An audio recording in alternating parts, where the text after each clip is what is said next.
folks. Welcome, everybody, to our Noahide celebration, the 27th of Chesvan, or Marshavan. I don't know how to pronounce it. Maybe Rabbi Goldberg can correct me.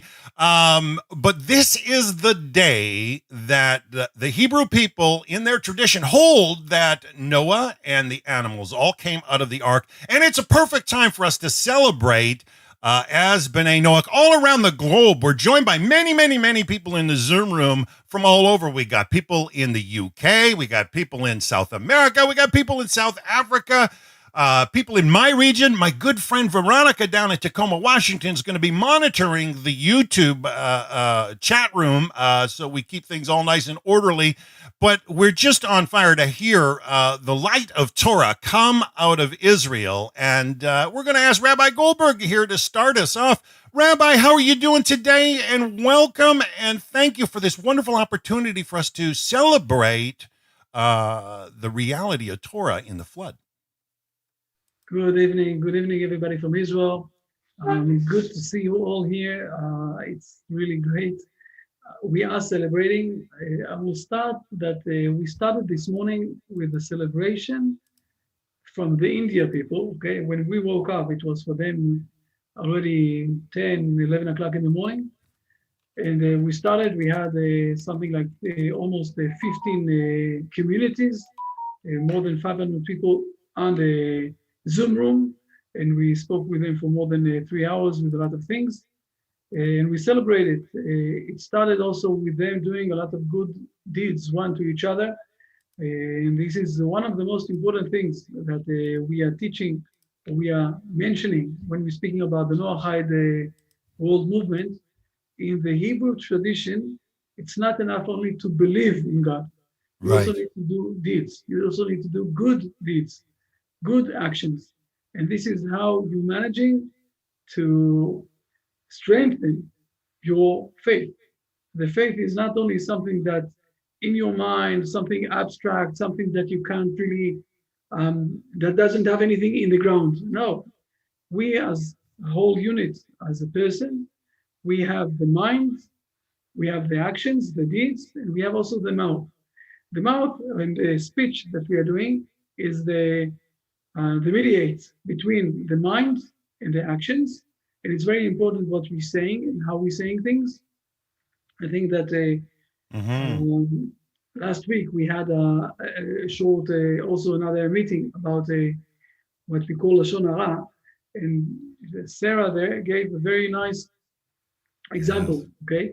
You won't take the funnel of the water, and you won't use the funnel of the water for drinking, water for the toilets. Those are two different funnels. Why? Because you don't want to have dirty water in the funnel. Therefore, you need to separate those two things. And on the same thing, if you have dirty words going out from your mouth, and then you're trying to also to speak with God and with the same mouth, God won't listen to you. So it's annoying. He doesn't want to use the same way I think. And this is also one of the hints that we have. We have 2 ears and we have only one mouth. And the secret here is that we need to listen twice amount than what we speak. To speak a bit less. But it's all have to be with one way of, in the same direction, in the same line, what we think, what we believe, what we speak, in an honorable way, in the truth way, in what we do, the actions that we do, the deeds that we are doing. Those three are supposed to be together. And in the India area, they did a lot of good deeds one to each other. One of the things that Noah did when he went out from the ark, he did sacrificing to God, and God did with him a covenant. This is before, we're speaking about something like almost 1,000 years before the Hebrew nation came to reality. So we're speaking about something that happened to all mankind in this world. Let's not be, I will say it like that. Let's not be every every nation is a unique nation. And Right. the Hebrew nation is more unique there. Is even more unique than the uniqueness, the others. And the reason is very simple. It's not because in a very big difference between the other cultures, the Hebrew nation never tried or never thought that everybody's supposed to become a Jewish person or a Hebrew person. We do believe that everybody, every nation is supposed to have their uniqueness and to give part of this uniqueness to the world. And they're supposed to stay with themselves. But there are a few main, I will say, laws that we are all supposed to have together, and it will help us Right. to live here together with a very good togetherness. And this is why we're all in the same world. And this is our main aim. And this is what we're doing also with the Noahide World Movement. We already had a very long meeting with the Indian part. Now we also had a very long meeting with the French language. We just finished it, or we were going to finish it another half an hour or 3/4 of an hour. And now we're starting also with the English part. And then we will continue with the Spanish and with the Portuguese part. And Wow. we're going to have a very long day with the Russian part The all over Russians. the Yeah. world. And we are very glad to see all the people who are joining us on the internet, in the Zoom room. And God bless you all for becoming part in partnership with God through the Hebrew people and through the Hebrew people who came back to their homeland after Right. 2,000 years, like we said, all over the history. And like we said, the prophet promised us 2,000 years ago that we will come back, that we will return back to the Hebrew nation. I know that there is today a lot of theological questions with people because of this coming back of the Hebrew nation to their homeland. So suddenly everybody is saying, oh, so maybe they were right all the time, that it's not that God said that they are to be punished and that's it, but they are coming back. And this is why we're doing also all the lessons to give the people the right, I will say, mindset that the Hebrew people preserved along history. And it's giving, I will say, what I'm managing to see, it's giving a lot of strength for people to understand the relationship, the right relationship with God. And hopefully soon we will also have prophecy. And this is the next level. So a lot of blessings from Jerusalem. And now Oh, I'm going Rabbi. to give Dan the opportunity to give a lot of explanations about the flood. I want to mention another very important things before Dan is starting. Dan is going to speak about things that with the science, we're speaking about maybe something like 10,000 years ago. And if you're taking the calculation of the Bible, it's only 6,000 years. There are also a lot of ways how to combine those two together. And as we said more than once, Dan, we know that the Bible and the faith doesn't have anything that will contradict the science or the knowledge or understanding. It's not, it can't be contradicting. And this is, I'm not going to explain now how we're going to reorganize everything, but now it's your stage. Thank you Well, very thank much, you so Dan, for that. thank you so much, Rabbi. You know, I was so excited with this opportunity to begin to share about the flood, and a lot of people, you know, have mixed feelings. You know, the world today with academia has kind of just overrun things with the notions that maybe it's just never happened. It's a myth. It's a notion that nobody's aware of. But you know, a friend of mine, a rabbi friend of mine, had basically told me. He told me that I should review this book, Torah, Chazal, and Science, before I really address anything that has to do with biblical matters. And you got to realize, I have been on this flood question for 27 years. I was a former Christian educator, and I was working with a high school student who asked me a question about their material about the flood that it didn't make any sense, and so I started to quote out of a university textbook, and I kind of got scolded. I ended up leaving that, and I spent a lot of years in the auto industry. But I always stayed on this question of the flood. And while I was in the auto industry, you must understand that the late 80s, early 90s into the 2000s, these were what is known as the safety integration era. And as far as safety integration, crash tests, if you're old enough to remember the cars from the 70s and the 60s, they were just a body on top of like a truck frame and drove like a car, but they were very unsafe. They didn't even have seatbelts in the 60s. I don't think it was still the early 70s seatbelts were mandated, but a lot of people perished in car accidents because they'd hit the steering wheel. Accidents happen.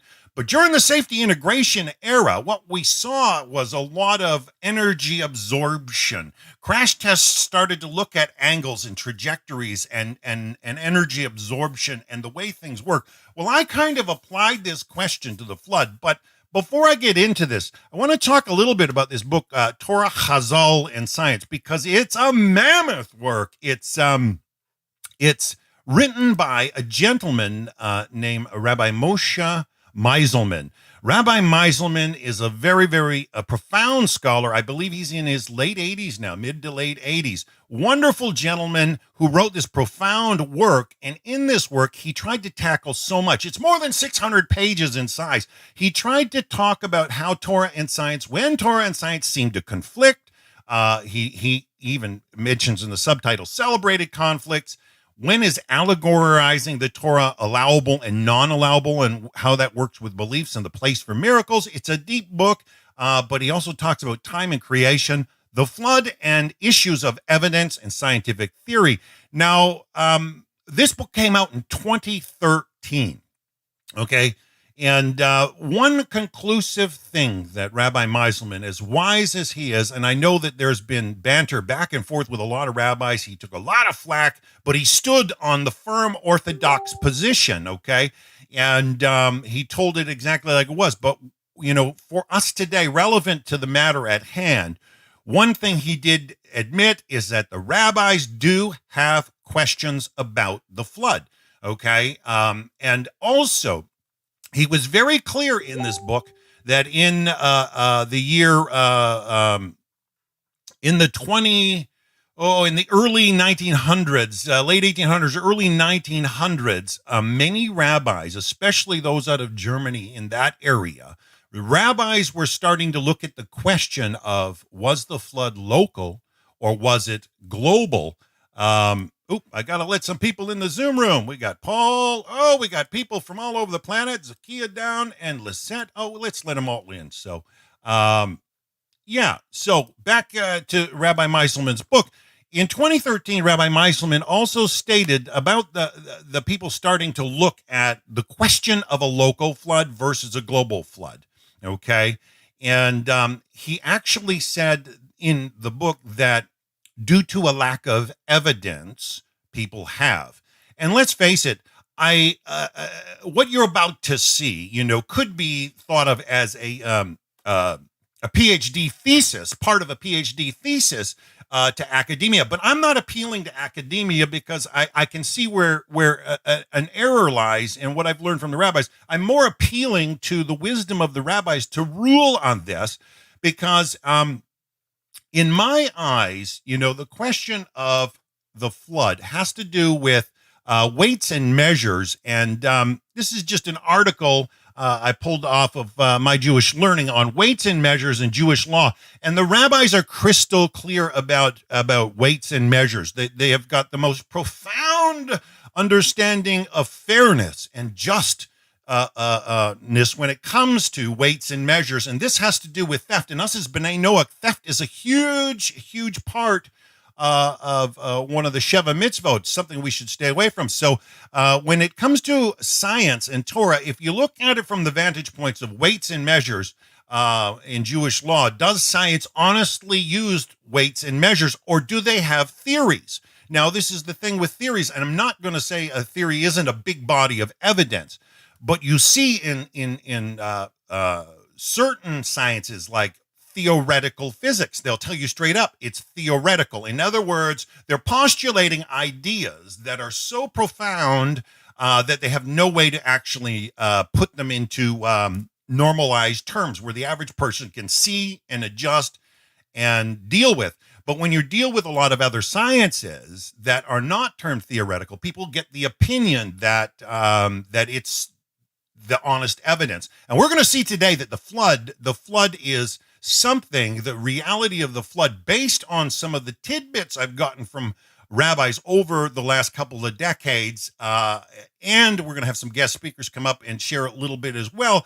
But I'm going to show you the evidence. But when it comes down to just weights and measures, people like Maimonides, the Rambam himself, he was very clear about the punishment for unjust measures is more severe than the punishment for immorality, for the latter is a sin against God only, the former is against one's fellow man. If one denies the binding character of the commandment relating to measures, he denies in effect the exodus from Egypt, which was the basis of the commandments. But if one acknowledges the commandment relating to measures, he thereby acknowledges the exodus from Egypt, which rendered all commandments possible. Now, that's an exciting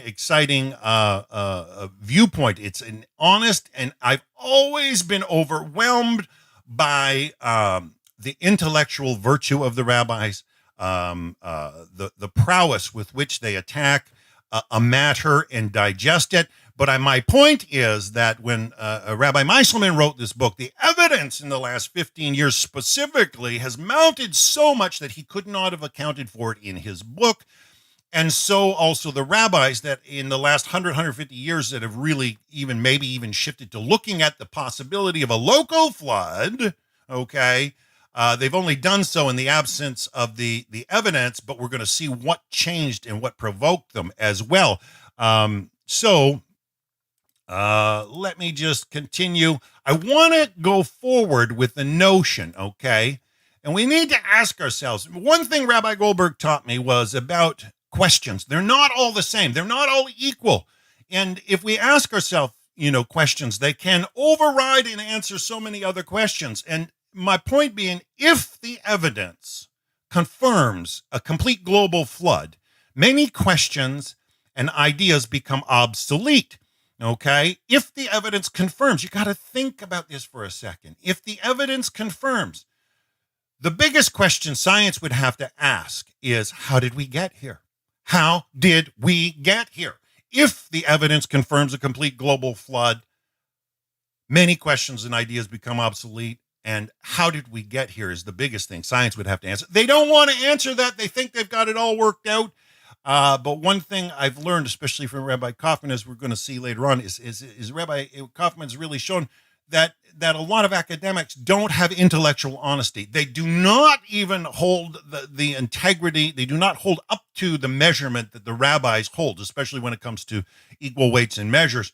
And what I'm going to show today, I really hope the rabbis would take a look at and just see if there's actual, honest, legitimate weights and measures. I'm always open for correction, but I want to be able to take this from the notion of if the evidence confirms a complete global flood, many questions and ideas become obsolete, to since the evidence confirms a complete global flood, many questions and ideas become obsolete. And that is where we as B'nai Noach should be able to celebrate more than anything else, because it really means a lot.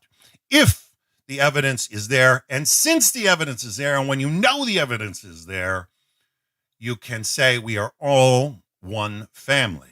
Everybody on the earth. And we're going to see some stuff at the end.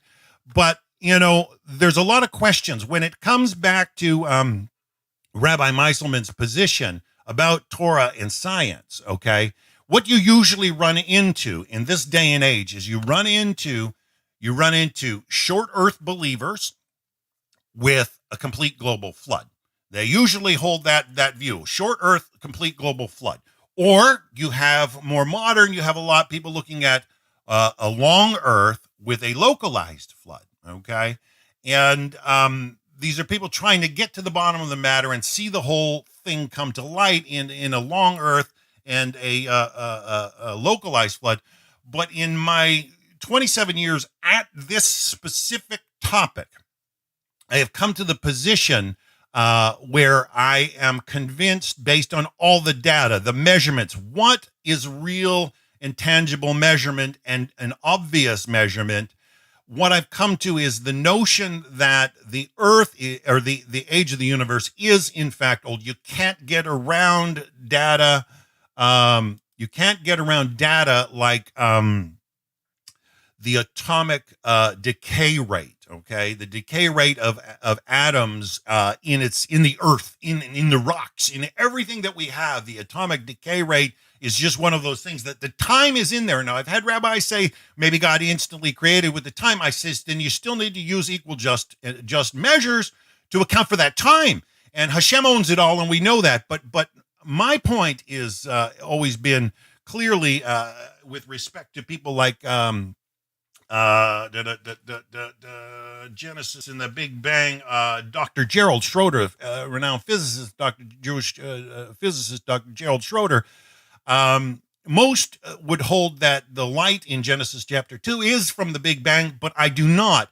I am convinced it says plainly in the beginning, God created the heavens blank. Stop right there for a second. He created the heavens and the earth. The earth came after. So if one looks at it from the Big Bang till the time of the earth, okay, as a separate event, the Big Bang had already happened, but the earth was without form and void, and that is crystal clear in the evidence. The earth was without form and void, and darkness was upon the face of the deep. That word deep is not the same word for water. It has to do with molten transitory things, but I am convinced the moon was in orbit and decaying, and I want you to know that in Genesis 2, when God said, let there be light, okay, that this is after the heavens were created and the earth were created, and the earth was without form and void. And right now, I want you to see, this is done with RAPS and all kinds of data from the Grail mission. And I only throw this out because I am a long earth creationist proponent, old, I can't get away from the atomic decay rate, but I am full for a global flood. And now recently, I think you need to understand, just in the last month, NASA has confirmed water on the moon, water ice, okay? There has been argument for the last couple of decades about hydroxyl-rich minerals, and hydroxyl is basically one, instead of H2O, it's H1O. But my calculations have confirmed that a 10-kilometer, based on the size, a 10-kilometer deep dust, debris, ice on the moon in a soft collision with the Earth would account for all the physical water on the Earth. No magical insertion. The water is now confirmed on the moon, and the moon began to move away. It was caught in a gravitational sling, but it had spin, and it bopped, and it moved in its direction. And this in Genesis chapter 2 or 1 verse 2, and God divided the light from the darkness. Okay, so that the separation of the moon, began to move away. But I am of the opinion, the evidence you're going to see shows a stamping. And this is so key to understand that a stamping happened in the sense that there is an actual mountain range region around an area that eventually would become the dry land that Genesis begins to talk about. Now, before I go on with this, I wanted to say what I used to measure, okay, and what are equal weights and measures. And I'm going to try to, let's see, I'm in the wrong. I got tabs all over the place. Let's pull this up for a second. Where did it go? I hope you can all agree that Google Earth is an accurate rendition of the globe today. In my measurements, I've used Google Earth so many times since its inception, and the joy is that you can use so many different measurement tools and modify things. You can zoom in so much and get a clear look at what exists. Now, you must understand, when science was postulating notions 150 years ago, they did not have access to this sort of data. Now, I did not only use Google Earth for measurements. I hope you can see that it's accepted today for accurate measurements as far as an accurate rendition of what the globe is. But I also use some vast software, and I'm going to show you some pictures towards the end that are phenomenal.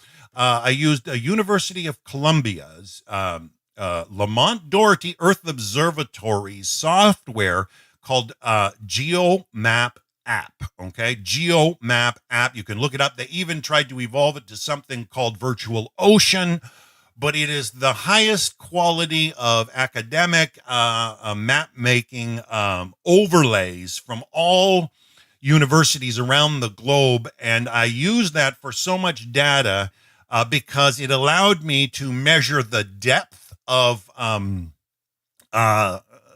shelves and things under the ocean. More than that, allowed me to look at many different data overlays and look at that. Plus, it allows for massive amounts of vertical exaggeration. And I need to be clear that vertical exaggeration of mountain ranges and whatnot, they do not put the evidence there. They just make it more visible. So this is so key to understand. To understand what is used for measures. So, my studies take me back to early NASA Whirlwind software, which, one thing that people need to understand today is that going back just even 20 years ago, before Rabbi Meiselman opened, before Rabbi Meiselman's book in 2013, 20 years ago, 99.9% of people had standard definition computers, okay? And you need to understand the scale and the size. And I'm going to explain some of this later, but standard definition was only like 640 pixels wide, and you couldn't see any data at that resolution. Today, we're broadcasting at 1080p, which is now 1920 pixels across by 1080 high. And that is more than 4 times the original standard definition. So it allows people to see things much clearer. But now we also have 4K, which is even 4 times bigger than that, and 8K bigger than that, which allows for more and more people to see the data. Now, scientists have been working with a lot of stuff at zoomed close-up range, but 20 years ago, or when Rabbi Meiselman was gathering his data, you couldn't see certain data. But going all the way back into my early days, okay, this came out by NASA in 1994 or 93, it may be, during the Rosat era. They pointed out something called the South Atlantic Anomaly, and I'd already been looking at some magnetic anomaly data, especially here off the coast of British Columbia. We have the Juan de Fuca plate. And the textbooks were showing, the ripple and the point being, the data is data. It's raw. It's measurable. You can see it. It's not skewed unless somebody inserts something that's not there. But this had always been there. The South Atlantic Anomaly NASA had put out there. But clearly, here, I'm going to try and work with a highlighter here. I want you to see, you see that there? Oh, let me get rid of that. NASA said that the geologic origin was yet unknown for the South Atlantic Anomaly. And so this is where my studies went. Now, if you were to talk to an academic today and say, yeah, I proved the flood, they'd look at you as though you've got 3 heads and there's something wrong with you. But if when you're dealing with, you don't want to try to prove a premise in science. You want to prove a question, and a question has to do with real measurable data. And the South Atlantic Anomaly exists. This was discovered in 1958 by James Van Allen. He made the cover of Time magazine, and the reality is he's the one who they named the Van Allen radiation belts outside of planet Earth after. But he noticed this huge dip in Earth's magnetic field back in the 50s, and plate tectonics theorists still ran forward ignoring this, just walked over it. They weren't able to see the data under the ocean, and they still went full force bore not paying attention to the warning signs. And this is what I love about the rabbis is the Torah being a book to give us instruction. It's there to tell us to look out for certain pitfalls. Scientists sometimes will run full bore, and their plate tectonic theory or Pangea model, as we're going to see, is just a notion that was premature. Okay, it was premature. There's a ton of data that's developed from it, but it's premature because it's never accounted for things like this. They're running into it hand over fist. But this exists, and so I set myself to try to come to that conclusion. And in the early days, in the 90s, this was probably from about the year 2000. How do you start to look for the flood, folks? What data do you begin to look from the flood? This is what is known as the total sediment thickness of the world's oceans and marginal seas. And when you go back by the National Oceanic Atmospheric Administration and all the data that scientists, this actually is an accurate measurement, an accurate rendition of the sediments that are on the ocean floor.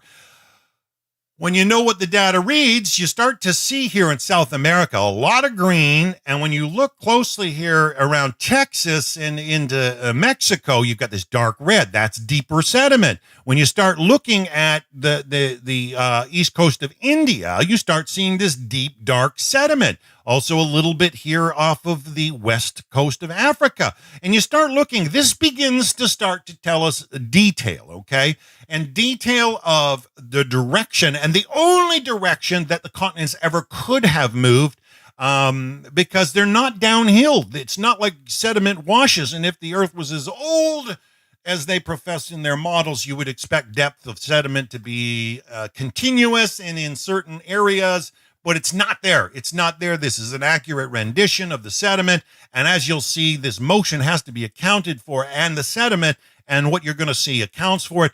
More than that, going back, this is something that's been known for a long time, the thermohaline currents, okay? These are the ocean currents that flow today, and you've got cool subsurface flow that flows in a specific certain direction, followed by warm surface flow that comes back. And we know how it gets warmed up as it reaches the warmer climates. But what causes this direction? And as we're going to see, the actual flood kick-started this like an old motorcycle and began its motion, and it is confirmed as slowing. So if it's slowing, it had to back up to a faster speed, and the driver for it, as you're going to see,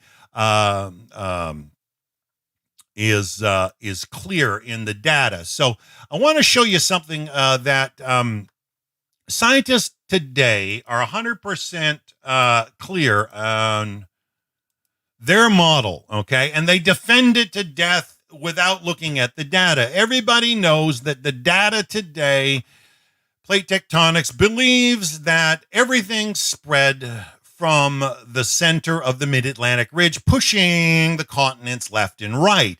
And we're going to show you that this is barricaded, blockaded, 100%, and could never be, because you can't have something wedged in between here and that be the original origin. If it was never together, right, something else had to happen. Plus, the biggest evidence today, I want you to know, is not only the surface of the Earth, but it's under. And this is where it's getting more and more and more exciting that Rabbi Meiselman could not have accounted, especially since about 2010 forward. The geologic data has to do with depths going down hundreds of kilometers into the Earth. Even the University of California, Berkeley's model with the super blobs that go down 2,800 kilometers through the mantle to the core of the Earth.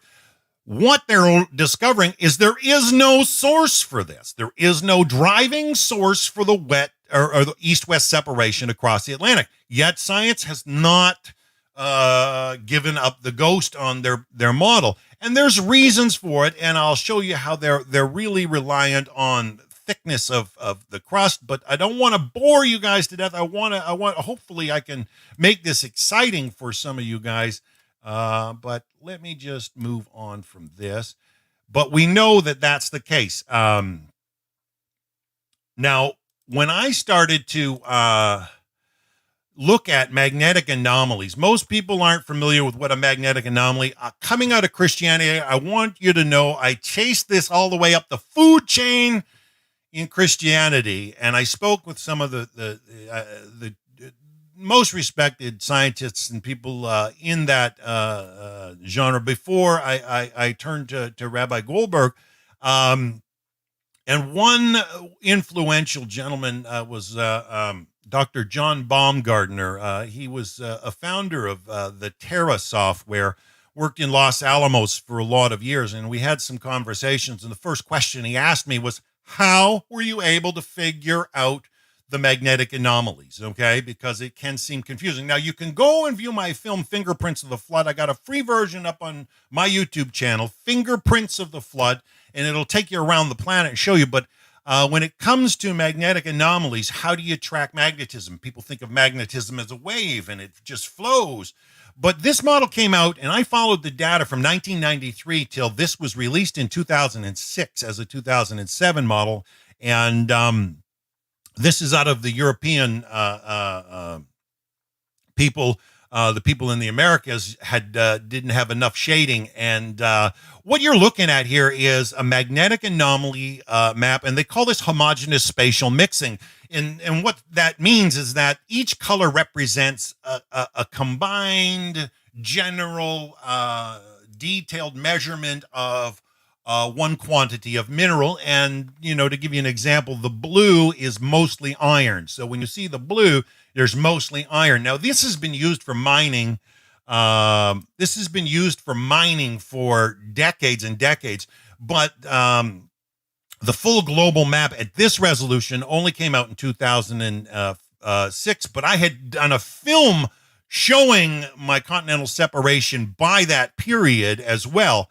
And but how do you begin to tackle this? And so to think logically, okay, and use equal weights and measurements, okay, I started to begin to digest it and dissect it and separate it and try to look at it individually. And I separated the reds, and I started to look for fractal flow, patterns of movement, patterns of flow. And this is the red, which represents a certain type of complexity.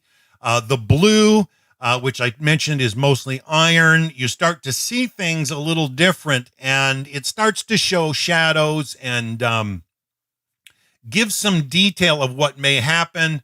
The greens, and you can see that this is more land-based in that configuration. And then the magentas, which you start to get into this candy striping a little bit. And the outline of the continents was an overlay, so that's not really there, down to the yellows, and start to decipher, looking for patterns, and even backing out the difference to see what really has been, different than the other elements. This stuff is different than the former colors. So, backing it up and looking for flows and patterns, I started to think about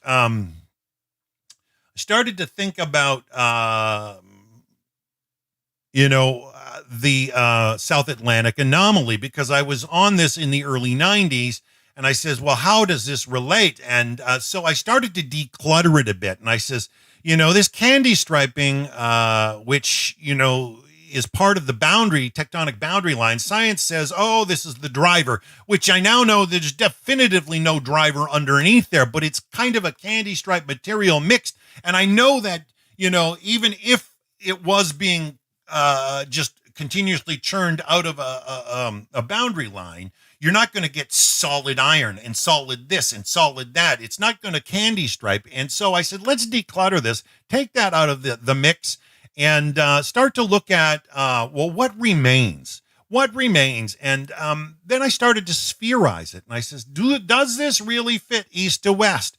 And it does somewhat look like it might fit, but this unusual sign here, this mark here, this curve that I've got with my cursor, and these lines over here, this looks like Antarctica. And so doing the same, I went down to Antarctica, and this is key. You need to see this tear mark right here.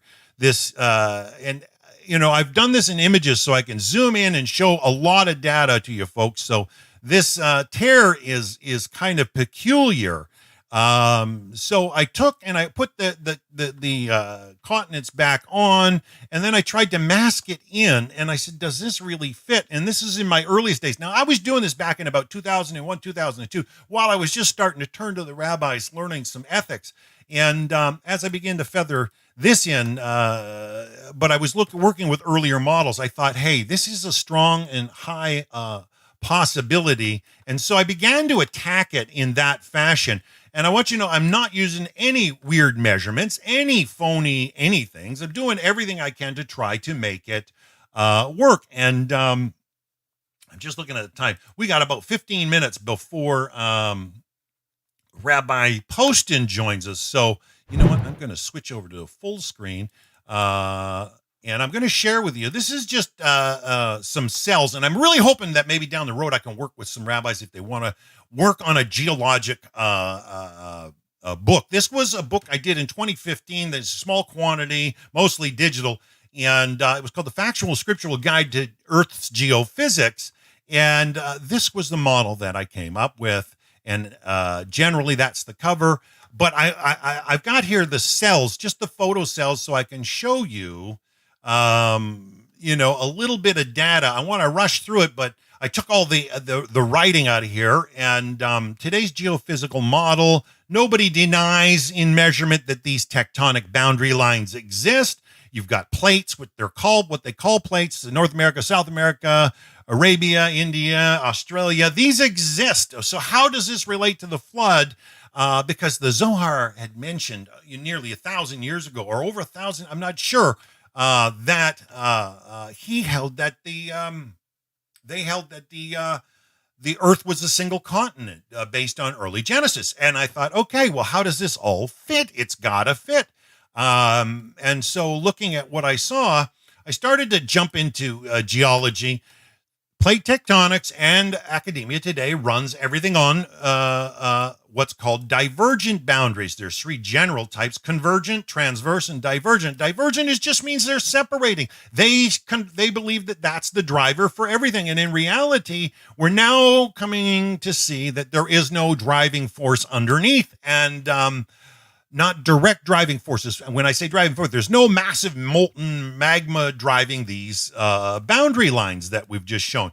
But my model started to see that, let me just back this up to Google Earth for you. And I want to show you, since we've got all this preloaded, I want to show you, the more you start to look, they leave you that notion that it's straight up and down, but the more you start to look, you've got this east-west, straight down, then east-west. What's going on? Down, east-west, down, long, east-west. You keep going over, down, long, east-west.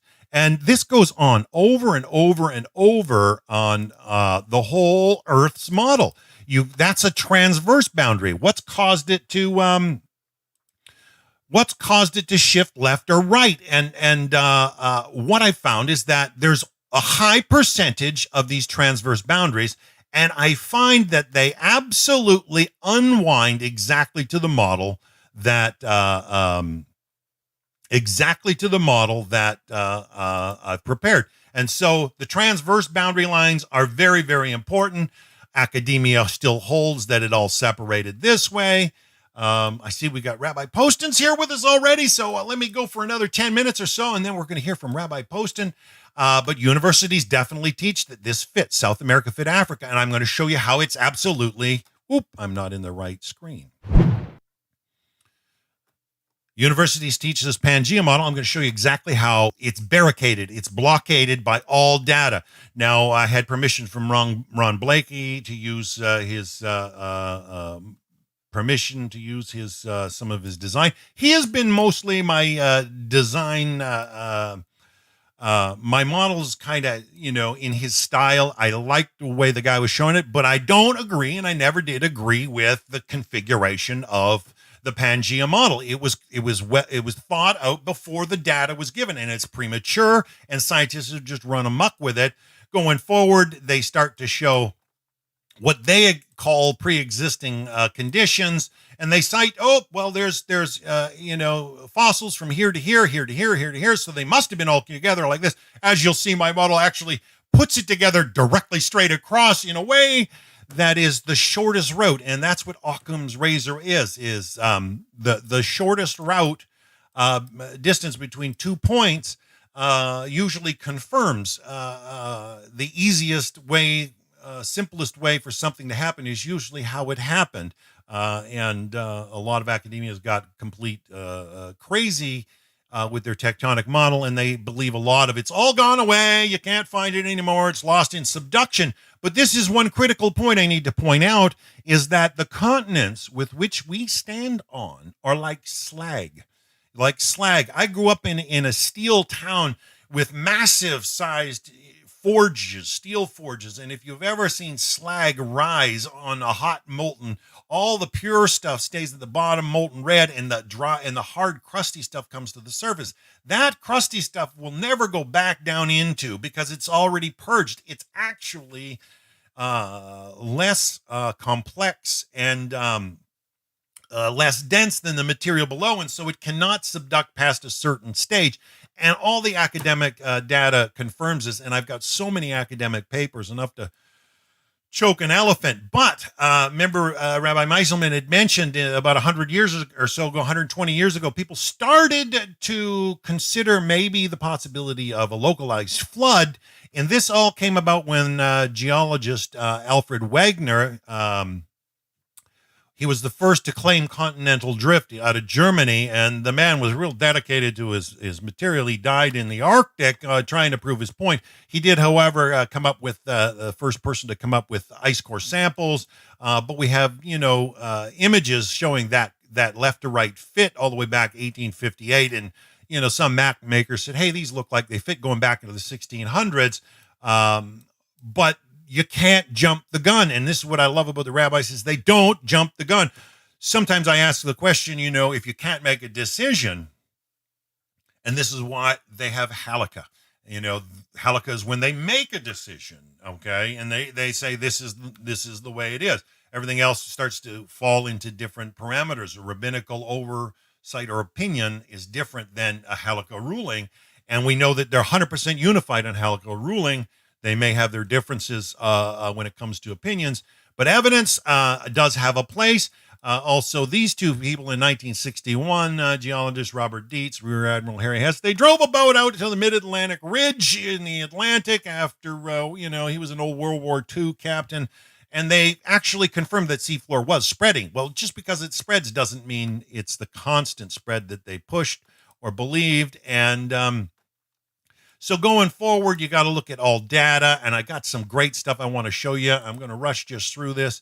When you start looking at magnetic anomalies, this is a much easier to understand flow field. Okay, the pink and purple and blue, seems confusing, but to understand the flow of what they're overall showing. This is a massive dip around this area. Something's missing, a dip, but the other three are super high if you look closely at the data. These are three high spots, and my theory started to postulate that these were land piled up, and this was missing, and I started to pursue it that way. And I found that the current model is just not 3D enough. It can't work that way over a sphere. Hopefully, we got room in the Zoom room. But my hypothesis, I started to put together collages of Antarctica based on Landsat satellite imagery, MODIS satellite imagery in the early days, and try to come up with some good high definition. And I've got, at such definition, I can't pass it through in HD as much as I want to pass it through in HD. I've got images 4 times this size that I can't even begin to show, and that's the Antarctic landmass. This peculiar little edge here, this is called Gunneris Bank. I'm going to show you how that fits right into Buenos Aires. It's just amazing. And they can't get away from it. The measurements are there. The data's all there. I started to speculate and isolate some of those images without any alteration of the magnetic anomalies. And I says, I am going to explore if this works here, and that South America only moved through here, and the massive striations off of the coast of Africa are phenomenal. That show the breakaway, and the data is only growing in our favor. So let's go forward. I started to look closely at the Scotia Plate connection, putting Antarctica over the Scotia Plate, and I find that this island, I can start pulling this all up off of Google Earth at any time for anybody. You can go and research it yourself. This perfectly fits into here. All this stuff slides back. The landmass slides up onto here. This tip of South America, we'll see, does swing back around, but South Georgia moves over. I take it in even closer just to show you. This is a huge collage put together of that area. So you're seeing this little corner. This is Berkner Island. This is all buried under the ice today, okay, folks? But this is actual pinged landmass, and it has these scour marks, and it's visibly not from ice flows. It's all moving from volcanic explosion, okay? And so putting this all back, you can see the vitrification, which is the heat rubbing over, smoothing over Berkner Island. Though what exists there, it's just like rock that is melted, and yet it still exists. But every little island that is there, with this I've shown, goes back into point number one. The tip here fits over here. And let's just go forward. I've got plenty to see before I turn it over to Rabbi Poston in a few minutes. Break that up, put that together, shows all the connections there, and the flow. And this tip that's still in Antarctica, you can see how it was once wedged here, and as the continent slid over fast, this pried out, and it actually works as a guide to give. Now, I want you to understand, when I did the measurements, it wasn't just using the Lamont Doherty's software and Google Earth. The biggest factor, and I must say this because it has to be out there for people to understand, is I used a load, and I made tons and tons and tons of charts of conditional probability. And you must understand that when probability unions and when things are joint and disjoint, and you can actually begin to add probabilities. So when I found myself arguing with a couple of rabbis a couple of years ago, I started to say, I don't want to argue with these gentlemen at all. I do not want to argue. And I found that a lot of times an argument can be based on plausibility versus probability. And I always lean to probabilities because you can measure probabilities. You can add probabilities, not discuss and make something or anything sound plausible. That's where people get duped, is when plausibility sounds believable, whereas probability is falls under measurement. And so I had chart after chart after chart of conditional probability of when, and the rules of probabilities start to tell you when things are independent, when you're permitted to revisit them, when they're not, when things are disjoint and they cannot be connected. And so following conditional probability, I was able to add probabilities to the point where probabilities showed higher and higher and higher and higher and higher and higher, till you have the highest degree of certainty, okay, that can be known, okay? And that highest degree of certainty is what we strive for, and I know that what the rabbis strive for. Now, I'm going to turn it over to Rabbi Poston. Rabbi Poston, I see you're with us. Can you turn on your mic, sir? Okay, sure can. Rabbi Poston, it's so good to have you with us, sir. It's so good to be here. I'm watching you. Amazing. Well, thank you, sir. Now, you're going to share with us some beauty about the flood in the Torah. I'm going to be quiet, folks, if we let Rabbi Poston speak. Thank you for doing this, sir. Thank you for having me. I think that you're not just a regular moderator. You're an educator in your own right. Yes. I got so much to learn, sir. You teach me a lot with your class. I love that Beyond the Seven. Okay, well, I'm telling you, that whatever you're speaking about, it's a little bit over my head when it comes to the science. I am going to speak a little bit more about what we call the metaphysical, the meta side, the spiritual aspect of the flood. And I know what I want to try to give over, it's going to be very difficult in 15 minutes, but I'm going to do the best I can. How do I start? So first of all, I just want to piggyback, if that's okay to use that word, and on an idea that you shared, because no matter how much I didn't understand what you were talking about, I understood one thing, and that the waters come from underneath. We're not just talking about rainwaters. You had only rain for 40 days and 40 nights. But can you imagine how long was I call it the deluge, we'll call it the flood, right? It was more than a year. It was a year and 10 days, right? It started on the 17th of Mar Chesvan. That's how it's pronounced. Chesvan, but it's Mar Chesvan. And it ended, meaning the water seeded by this 27th of Mar Chesvan.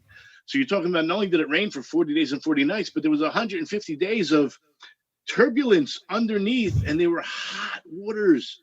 So why were they hot? The only thing I understood, it's the volcanic ash and all this stuff that's on. If you drill, I think I'm talking, out of ignorance here, but they do have geysers in the West, right? You do have hot waters coming out from underneath the earth.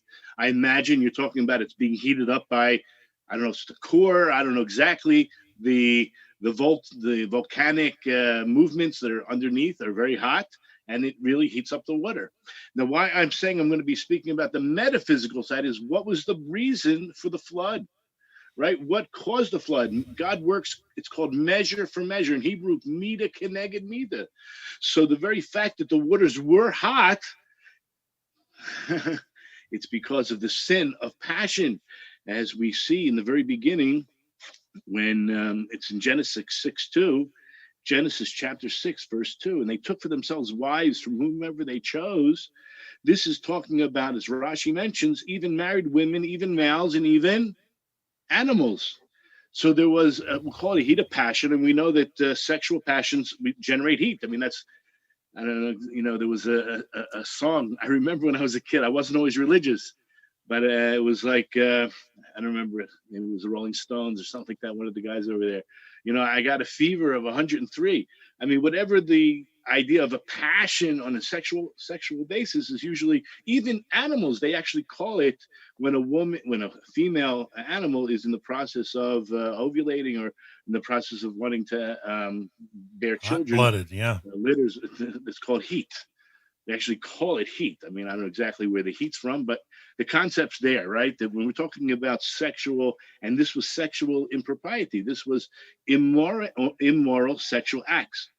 And that is going to be the basis of what I'm going to talk about, because under the 7 Noahide laws, yes, it's true, even there was Hamas, there was thievery, and that was what broke the camel's back, so to speak. In other words, Hashem finally brought the flood because of thievery, and that therefore, right, one of the 7 Noahide laws, one of the most important ones, not just thievery, but also setting up courts of justice, which was also corrupt at the time, but because of immoral sexual behavior.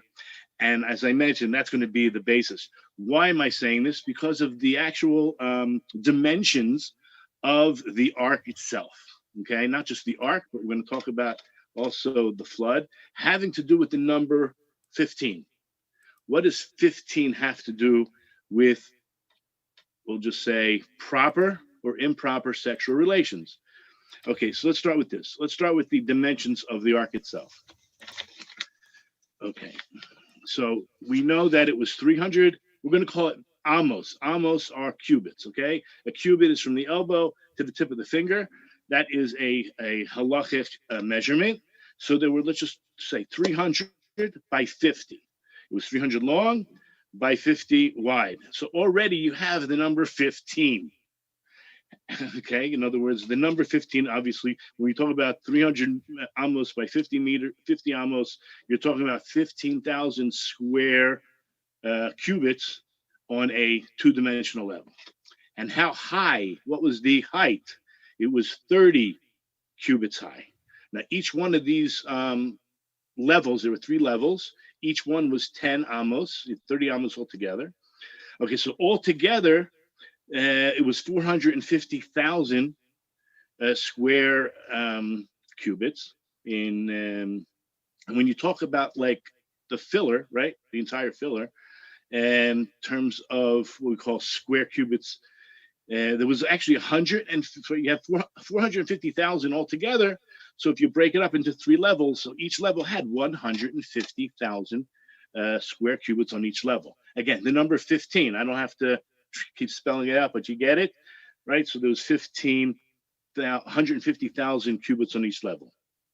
Again, I did mention that, yes, it rained for 40 days and 40 nights, but how long was the hot water pouring in from the below? 150 days. Again, the number 15 in the certain hints. Okay. So when God created man and woman, what is the word? The Hebrew word for man is ish. So it's Aleph, Yud, Shin. You have a Yud. And Isha is a woman. You have a Hey. It's Aleph, Shin, Hey. Okay, I'm not going to go into the really Kabbalistic ideas of why it was created like this, but God used the Yud and the Hey to actually create the world. And man and woman are very different, very different. Okay, this is not. I don't have time to go into the differences. Let's make the assumption. Okay, so somehow or another, of course, those 2 letters are the name of God itself. How do we know that God created the world with the Yud and the Hey? So in Isaiah 26:4, it says, "Trust in the Lord forever, for in Yah, the Lord, is the rock of eternity." Now that's how you could translate it. Every translation is an interpretation, but that's not the only translation, meaning that's not the only interpretation. When you say at the end, Sur Olamim, I'll just say in Hebrew, but Bitchu Bahashem, you should trust in the Yud Kei Vav Kei, Adei Ad, forever. Ki Biyah of Hashem, because it's the Yud and the Hey of the Lord's name, Sur, he's the former of the Olamim. He used the Yud and the Hey to create the world, so that there should be peace between man and woman. Because if you take away the Yud from the man, meaning you took away part of God's name or part of godliness in the relationship, and you remove, God forbid, the Hey from the woman, so you're left with just Aish, and Aish means fire. Okay, getting back to this idea, why were the waters hot? Why were they hot? Because of you take away the Yud and the Hey, and all you're left with is a fire of destruction. And so everything that you spoke about that was beyond me, that was what I got out of it, and that's what I know to be true. And I thank you for that. There's so much, so good stuff. And I just want to go in order so I don't. Okay, so how high off the highest peaks was the water? Right. It was 15, almost 15 cubits. The water reached above the ground. Okay. So again, the Yud Hey is instructive. It's somehow it's a powerful number in the dimensions of the ark, in the dimensions of the amount of days that. Again, I'm not going to talk about rain per se, but the amount of days that the water was, moving around and perhaps moving the continents, as you mentioned. Oh, I got some pictures to show. So you have the 150 again. It's 10 times 15, and it was how high above the water? The Torah itself says it. Okay, so we all know. I shouldn't say we all know. When King David was not allowed to build the temple, but he did merit to dig the foundations for the temple. And as he was digging, the Talmud teaches us that the water started to come up, and he was so afraid. Oh my gosh! I mean, he's aware of the fact that the flood came because of sexual immorality, and oh my gosh, people are guilty of it today. The world can become destroyed. So he quickly went to his Rebbe, Achitophel, and he asked, what am I supposed to do? I have an idea. Just like in Sota, if you know what Sota is, we're talking about a relationship that's on the rocks, right? The man has a certain amount of suspicion and jealousy, and let's just say rightfully so for the circumstances that are involved. And she was secluded away with a man that wasn't her husband. And the name of God is written on a parchment, and then it's scraped off, and then she drinks it. And okay, I'm not going to go into that now either. But what happened? King David came with an idea. What if I write God's name on a piece of clay and throw it into this pit and keep the waters down? Which was a great idea, but he wanted to know, am I allowed to do that? I understand the Torah tells me about the sota. This is going to bring, right? God is willing to mivatel. He's willing to, mivater, let go of his honor and glory so that man and woman can come back together. So too here. Achitophel made a kal v'chomer, one of the 13 hermeneutical principles. I call them exegesis. I love that term, exegesis. Okay, anyway. So it's one of the hermeneutical principles. And he said, yes, this is what you should do. So he went ahead and he did it. And what happened? The water went down 16,000 cubits. And that's not good because most of our water comes from the water tables, right? I don't know what's called, aquifers. There's still, we need the water, okay? So he created, he invented, he authored the 15 Shir Hamalos. Just imagine, I mean, that's where it comes from. And through each one that he wrote and meditated on, that the water rose 1,000 amos and back to where it should be, 1,000 amos below, let's just say, ground level. So again, 15. And what is it that separates the men's section from the women's section in the temple? Sorry. Is 15 steps. The 15 ma'alot. There's 15 steps that divide the men from the women. Meaning it's the 15 that actually is the intermediary, is the thing, the glue that holds us all together. That's the name Yud and Hey. If anybody missed that, I hope I didn't go over anybody's head. The whole number 15 is related to what I mentioned earlier about the Yud in the man's name, the Hey in the female's name. When you have God in your relationship, you have a possibility of quenching the fire, right? And it's amazing. Now, what about Hezekiah? Hiskiyahu Melech, King Hezekiah. He was very ill, okay? And we know the story. He wanted the prophet to come to him, and the prophet thought, this is Isaiah, he should come to me. In the end, God made him so sick, he was about to die, and the prophet comes to him. So Isaiah comes to him. And what was he dying from? Back in the day, you didn't go to a doctor to find out if you were sick. You knew you were sick. How are you going to get better? You'd go to one of the prophets and ask him, what sin did I do? What am I doing wrong? And he would hopefully correct you or tell you exactly what sin you're doing and take the prescription for tshuva, for repentance. That's how it was done. So what did Isaiah say to him? You never got married. You never got married. Therefore, you never repopulated. You didn't do your part in Peru Uruvu, or making children and bringing children into the world. Now we know that he did tshuva, right? And what was his, I'm going to call it reward, or what was the result? What was the consequence of, first of all, let me just tell you that he saw through Ruach HaKodesh, he saw through prophecy that he was going to have an evil child. And he said, what's the point? Isaiah says, what, are you smarter than God? God says, have children, get married. It's not up to you to make this cheshbon, this decision based on your own, calculations. So he said, Hezekiah says to Isaiah, if you give me your daughter, then I'll get married. Maybe there'll be a chance, at least, right? So Isaiah did. He married his daughter off to Hezekiah, King Hezekiah. What was his reward? I'll call it reward. I don't have a better word, but the consequence of his doing tshuva.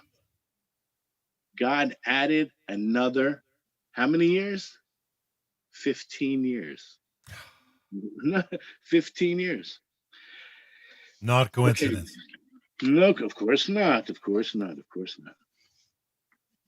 And just to know that one should drink from their own waters, right? This is the secret of marriage. Stolen water is sweeter. This is in Proverbs 9:17. Stolen water is sweet, and bread eaten in secret is pleasant, right? The goal is to develop the relationship you have. You made a commitment, stick to it, enjoy it. It's really, what do they call the grass is always greener on the other side? Well, I'll tell you, it ain't. It's not. It's an illusion. It's an illusion. This is what God wants. And in Psalms 128:3, it says, your wife will be as a fruitful vine in the innermost parts of your house. Your sons will be like olive shoots around your tables. This is really what it's about. I have a few other things I wanted to share. I know if you, I can leave some time for questions too. And does anybody in the Zoom room have a question for Rabbi Poston? Try to keep it pertinent to the flood at hand, or yeah, I can't answer all the questions about the geological, geographical questions. Well, we've got such a good group in the Zoom. Point that we did mention that Ish and Isha, that Hashem is in that relationship. But more than that, even the word Adam, Aleph, Daled, Mem, has a gematria, meaning the value of each letter adds up to 45. Okay. Interestingly enough, we say, and I call this the Holy Trinity of Judaism, we have three partners in man. There are three partners in man, okay, not in God. There's three partners in man. And what are they? The father, the mother. How do we know that so far? Of course. That's the easy side, right? Who made man? So Av is father. That's Aleph Bet. That's equals 3, right? You have Aleph is 1, Bet is 2, altogether 3. And then you have Ain, Aleph Mem. That's for mother. And so Aleph is 1 and Mem is 40. So if you have 41 plus 3, you have 44. And of course, the word Adam, right? The word Dam, Daled Mem is 44 plus the Aleph. God is always Aleph. He's one. He gave the spirit. So the man gave the white part. And Chazal tell us that goes into the bones and the teeth and right, all the white parts of your body. And the mother, she gave the red stuff. So that goes into the organs and the inside, the blood and the flesh. But God gave the spirit. Okay. So we have the Aleph, by the way, just so you should know, it's a Vav with 2 Yuds on the, if you just try to picture an Aleph with a Vav like leaning on its side with 2 Yuds protruding out. So the gematria is, right, 10 and 10. Each Yud is a 10. And the Vav is a 6. Yes, 26. That's the Yud K Vav K. Okay, so I actually accomplished it. It's 8:14. Wow, this is unusual. I give like You're an a hour champ, and a half sir. class giving, but I think I spoke at high speed and I skipped a lot, and I hope that you absorbed it. You can always go back and review it. But anyway, so the flood was. Oh, I know I skipped one idea, and I spoke about it just very superficially, but about the passion being heat. It's very important to understand mita keneged mita, measure for measure. Right? Everything that happens in our life. It's not that God is a punishing God. God is a loving God that wants to send us messages. The messages are, right? This is why you imagine if you sinned, somebody sinned and never knew what they did wrong. Right. But if you get like a little bit, we call it patch, a little bit of a sign, like a specific, the patch like a hit, a punishment, is custom made.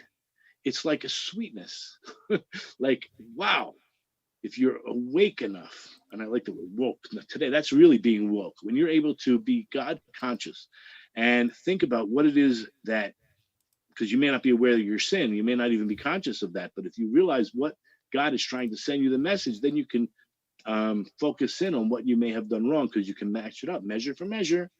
So then you'll be able to do tshuva. Wow. God forbid we should live our lives sleeping and not be aware of it. So King David was certainly aware of it, as we see the whole 15 Shir Malices and everything else that we spoke about. Well, Rabbi Poston, I want to thank you from Jerusalem, Rabbi Aaron David Poston. Thank you so much, sir, for sharing with us tidbits about the flood, about how it relates to us individually. And the heat. I'm going to show some wonderful stuff. If nobody has a question, I'm going to keep going because we got Rabbi Chaim Kaufman coming soon. Rabbi Goldbush stepped up, but he's going to be back to give us a L'chaim blessing at the end. And I want to thank you once again, Rabbi Poston, for sharing with us. I got a lot more I want to cover. So moving forward, folks, I want to show you something just so that we're not lost. I want you to see the whole of the matter. If you looked at my original explosion when I said the Earth Moon. Over time, the Earth has been slowing, and it still is. Okay, a day to day. You know, I know a lot of people want to hold that a day is a day is a day is a day, but it's not quite 24 hours. And when you're looking at the Torah, are you looking at a sidereal day or a solar day? But my point is that as the moon moved away, and when it was closer, the Earth was moving a lot faster, spinning a lot faster, which caused a degree of warping, right? It was without form and void at one point, and that was molten, transitory, deep. And the continents were stamped in such a way that as the moon started to recede, inevitably the core. I want you to just look here closely at the crust. The raised crust goes under deep effect, and when the mantle starts to slow down, when the core slows down, the mantle then slows down second. Then the surface responds. This is not an instantaneous thing, but it happens over a period. Now, this is a bit exaggerated, but I want you to understand that the exaggeration is so that your eye can see it. Just 1% can make a difference. I got so much I want to show, but I don't want anybody to get lost. So I'm going to jump back and you know what? I'm going to just skim through these real quick because there's so much to show, and I can zoom in deep on all these. This is key to show the connection here, but I've got better data to show you versus South America to Antarctica, which blocks the model. Starts to get into really close, detailed connections. Start showing how it works. You know, I can take it all around the planet. Oh, somebody got their microphone on. You know what? I'm going to drop that for a second, and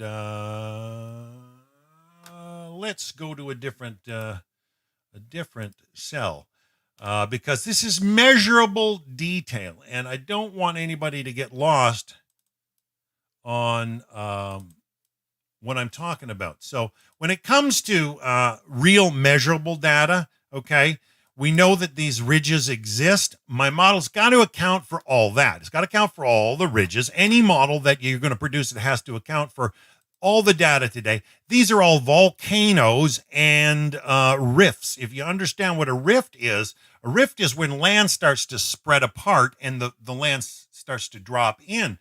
But knowing where all the ridges and rifts and the mountain ranges and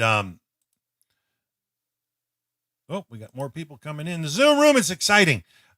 These are other striations as well that show more rifting, but also the directional flow. We know that the directional flow, and none of this is consistent with the plate tectonic model, but what I showed with the thermohaline currents works perfect when you put all the data together, look at it closely, and account for the magnetic anomalies as displaced landmass, that everything comes back to a center where that was originally stamped and flushed out in a complete flood, and all the water would have circled the Earth. Now, let me just give you a quick, look at the flood. Okay, now this is just a model that I've got such images that when I look at, to me, I get sad because you think of all the perishing that's going on and the reason for it. So this is about a 20-second model that will repeat. And I just want you to look closely.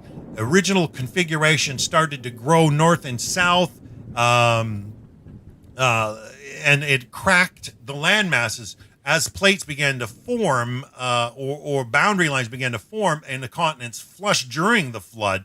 You had water. This is a simulation of how it would have landed and then abated.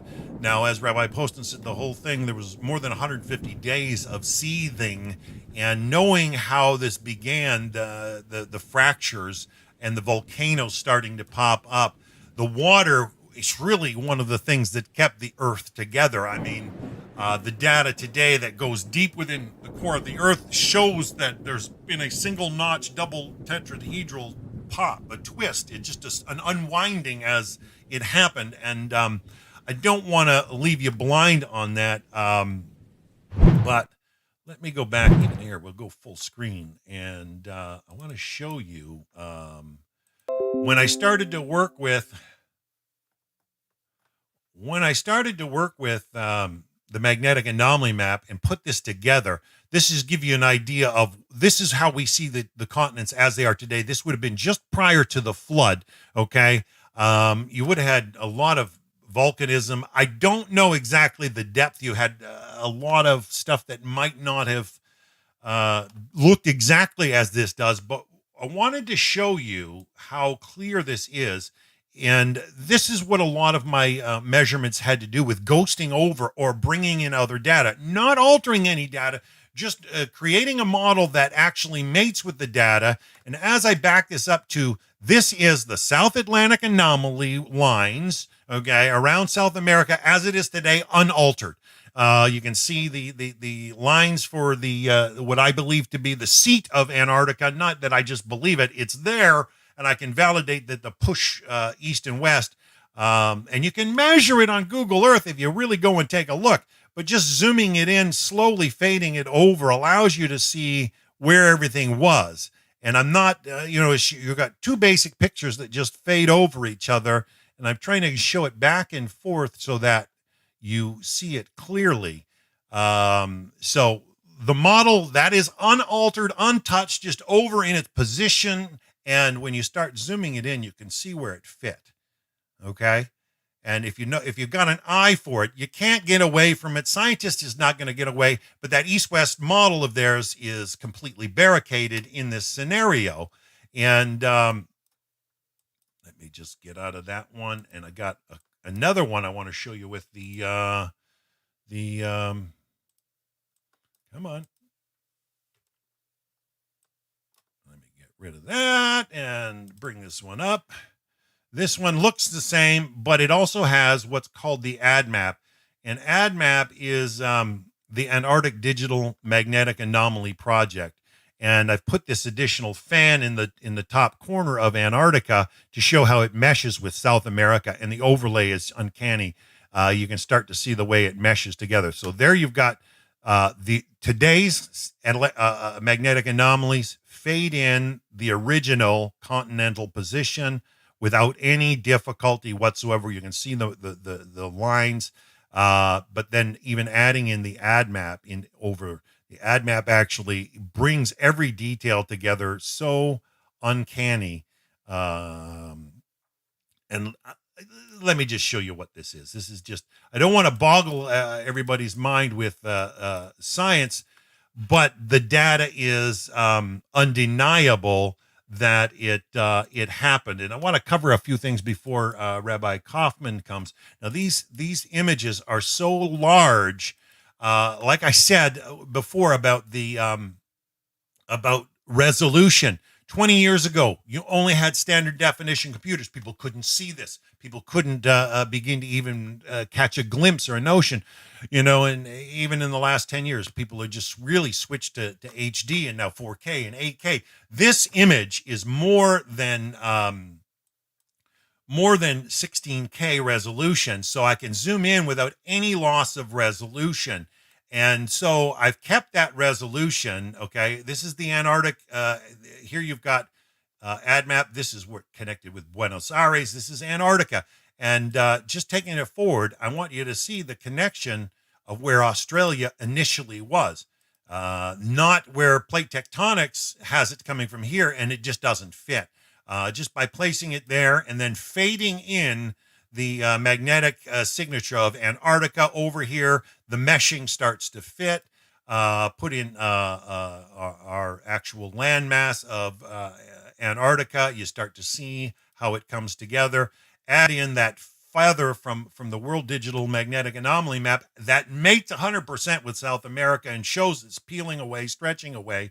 They can't get away from it. The pressure direction was coming this way, crushing Australia, pushing it through.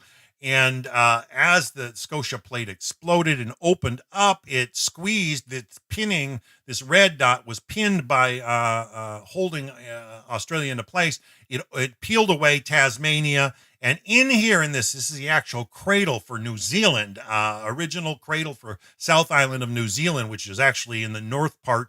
But there's a reason why it's been, uninhabited forever, but it's spread away.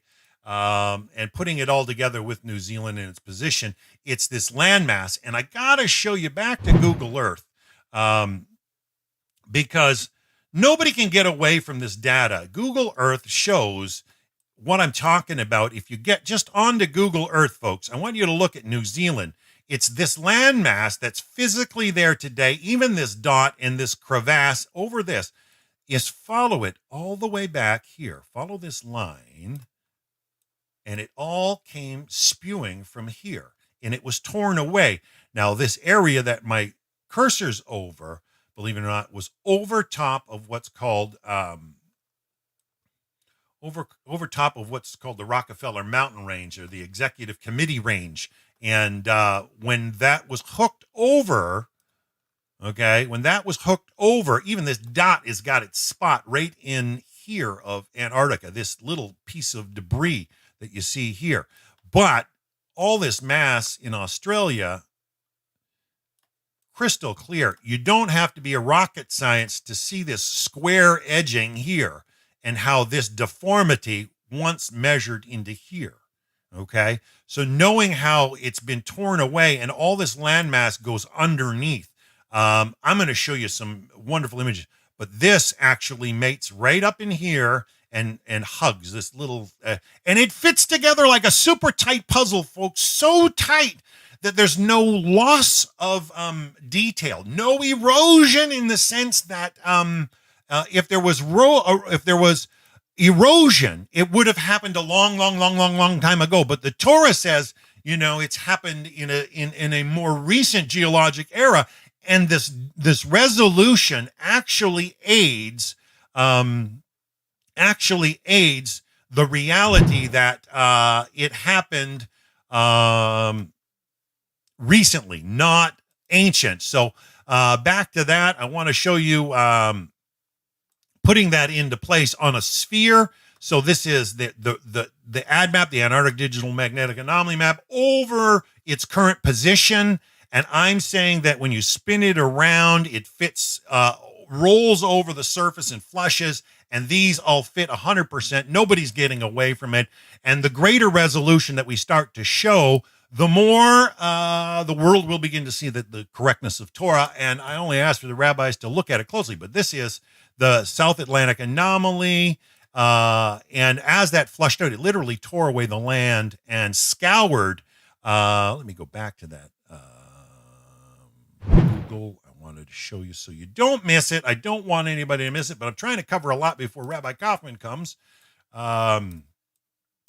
When it slid out of here, it literally was resting on this spot on Google Earth, and it scoured this line, this trench that Gunnerus Bank did, and nobody's getting away from it. So going forward, come on, going forward, it's flood and flight there. I started to show the fit and try to give people an understanding. I can zoom in at this resolution, and I've got pictures that are so much higher. I can't put it through the screen to you as much as I would like to show where I saw the connections and the fit and the overlay. And what happened is the southern tip here exploded open, making this Scotia plate, and wedged this mark right out here. That there's the Tasmanian stretch. And that was the pin for Australia. And as that opened up, everything began to do this, flush. And nobody's getting away from it in academia. And the Rayleigh waves confirm it. Rayleigh wave is ground roll, and they do it based on time of wave sent, allows them to see deeper into penetration of the Earth. And T 30 seconds of ground wave. This dark blue shows the motion and its original connection to the area I was pointing to right there. And even the tip of Antarctica here, where it originated from, just follow the dark lines. The flushing out here, these connections to how it connects with New Zealand, the way it all moved. And as you go forward, you see even deeper, how more refined and how deep into the core it went.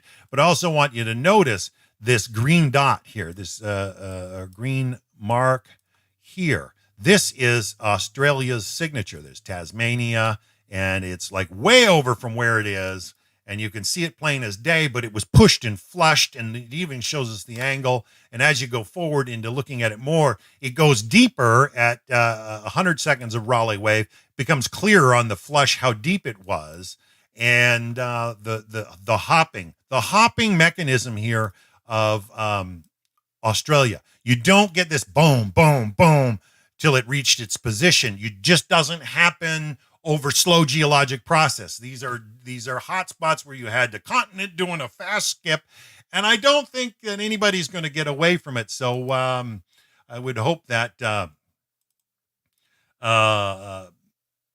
people begin to look at the data for what it is and how true Torah is. Let me just get out of this. I got so much on the go. I see we've had my friend Rabbi Pinchas Levin from Wisconsin join us. That's a joy. Always good to be with you, Rabbi Levin. Have you got anything you want to say, sir? Oh, thank you. I'm just I just joined. I'm listening. No. Rabbi Levin was the one who told me to look at that Moshe Meiselman book. I haven't read it all yet, sir, but I'm looking at it because I do not want to ever address a rabbi incorrectly, and I appreciate everything that you do. I don't know how you put it down. Second I got it, I couldn't put it down. But you're a genius, sir. I've only got like a little Mensa IQ, So have you got any word on the flood, sir? Anything you want to share? Oh, you got me off guard. I came to listen. When you're coming to listen, you don't speak. Oh, I'm so overjoyed to have you with us. Just know I appreciate everything you share. Rabbi Levin from Mequon, Wisconsin, folks. Well, let me go forward then, folks. I'm going to show you, since I just showed you the flood, I'm going to show it to you as a dry earth. And looking closely, I've got this at over 4K resolution, okay? And when I say 4K, I'm talking more than 4 times what I'm able to pass you over the internet and see so that you can view it. I do have files that I'm willing to share with the right people. I want people to see the data, measure the data themselves. I trust the weights and measures that the rabbis live by. It's in the Torah that they must, and they are honorable people. But this data was not quite available when Rabbi Meiselman's book came out 7 years ago for him to review. I only finished this model. I spent 6 years doing the measurements directly and 3 years animating this wrap, which wasn't completed till 2015. But I did have a precursor that was done in 2005 or 6. But seeing the model and how it broke apart, it's the simplest, easiest, Occam's razor, closest solution. And I don't want to bore you with that, but back at the images, I just want to share, what the world might have looked like, but understand geometry, that when it's oblong, and look at the angles here, at 45-degree angles, as oscillation happened, or as the Earth slowed down and started to rise, the stress on the continents in these regions is most evident. This is where the deepest layers of sediment are, and I could have showed you pictures in Russia, pictures in Canada. Canada just, snapped right apart. But how it affected and broke apart at specific areas is not unmathematical. It's actually very, very balanced. See, I am of the opinion that yes, as the Rabbi Poston shared, it was the sin that brought the flood, that brought the heat, that brought the temperature. But I am of the opinion that Hashem rules it all, owns it all, knows it all before it ever happened. He knows all about all, over all time, all at once, and forever. And the evidence, if it exists, Hashem owns it. If it doesn't exist, you may be just imagining it, and you need the guidance of a rabbi to actually keep that intellectual virtue on the right course. Torah is the path, and if you can't navigate it, I've spent a lot of years trying to decipher from Torah. And when I first met Rabbi Goldberg, I asked for rabbinical ruling on my material, and we talked. He looked it over briefly, and he gave me, a ruling after talking with people that it's not necessarily outside of Torah. Now, is he saying it's necessarily in? When you look at the comprehensive nature of Rabbi Meiselman's book, it's huge, but there's data here that validates a complete global flood, that we can celebrate that Hashem owns it all. And just because evidence shows that, wait a second, something natural may have happened, it doesn't excuse.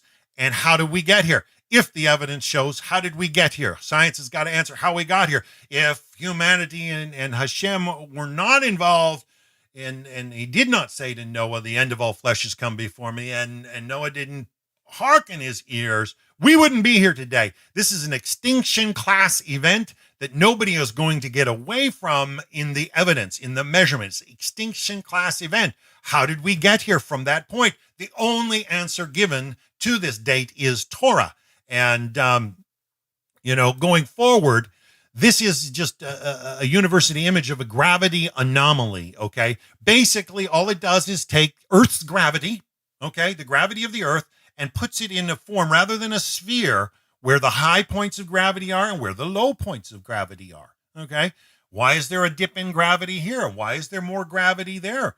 What causes all this? This is put out by academia. It's a standard model, but when I put my model over it, okay, showing the motion, it literally shows why there's a high spot here, shows why there's a high spot there. The pushing and Rabbi Poston and I were chatting yesterday, and the one Hebrew tradition is that the waters of the mikvah did not touch Jerusalem, right? And I said, well, that's the waters of the mikvah. I said, it's differentiating between waters and mikvah. Water touched Jerusalem, but not the seething waters. And I think that's why he shared a little today, because my model does show a swirling action in this region, that the flood, the ark would have circled over and over and over, and it would have been a purified area, and it would have been the safest area for a ship the size of that to navigate. Everything else would have been, such chaos. And I'm confident that fish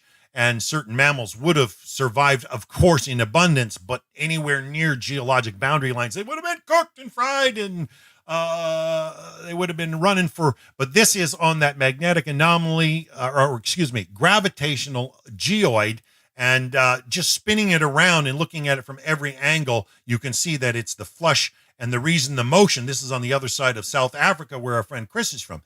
There's a gravity bump there that actually moves. And I can show you in the World Digital Magnetic Anomaly Map where they have something called the Vredford Crater. It actually shows where its original footing was. And I got tons more to show. I don't want to choke everybody, and I want to open it up for some questions. But here in North America, this bulge happened some way, shape, or form. And believe it or not, it's what caused the pushing over of North America. And this left side is where the South Pacific was hit. And that whole region is called the lake of a ring of fire. And if you remember when I spoke earlier when I started about the thermohaline currents, these are the ocean's currents where they flow today, and that goes into the Pacific, and you can see the flow down in here. If I show you it with the model alone, it just flows. The model accounts for the flow waters. Now, if you speed them up faster during its initial kickstart, and you see how the model went over and over and over, that's where I get the flood simulation here from. And so it's just amazing to see how it would have factually happened. Now, I don't want to, well, let me show you a few more before, I got a few minutes, and to the main, I'm going to pull up here. These super blobs, Remember, I mentioned Christian Dr. John Baumgartner. His earliest Terra models actually showed light images of this stuff deep within the core of the Earth back in the late 90s. And this is from the University of California, Berkeley, which was released after my model was copyrighted with the government of Canada. These are what's called super blobs. They exist 2,800 kilometers under the core, and they drip upwards, right? They're pockets of molten density, which if you back up actually shows they were stamped like the model shows when God said, let there be light, as I mentioned at the beginning, and then they flushed apart. And I don't want to confuse anybody, but it actually shows how it moved when I back up the displaced landmass and show how it all came apart. There's no way the world or academia can get away from the correctness of Torah when it comes to a completely global flood model. And let me just see if I can go forward here. This just gives you a rendition in motion of what I'm talking about. Everything backed up this way. This is where it would have been stamped right here when the moon collided in the Earth's initial days. When God created the heavens and the earth was without form and void, and darkness was upon the face of the deep. Boom. It collided. Everything was stamped, but over time, this is a model on lithospheric thickness. Let me just stop this play for a second. Lithospheric thickness.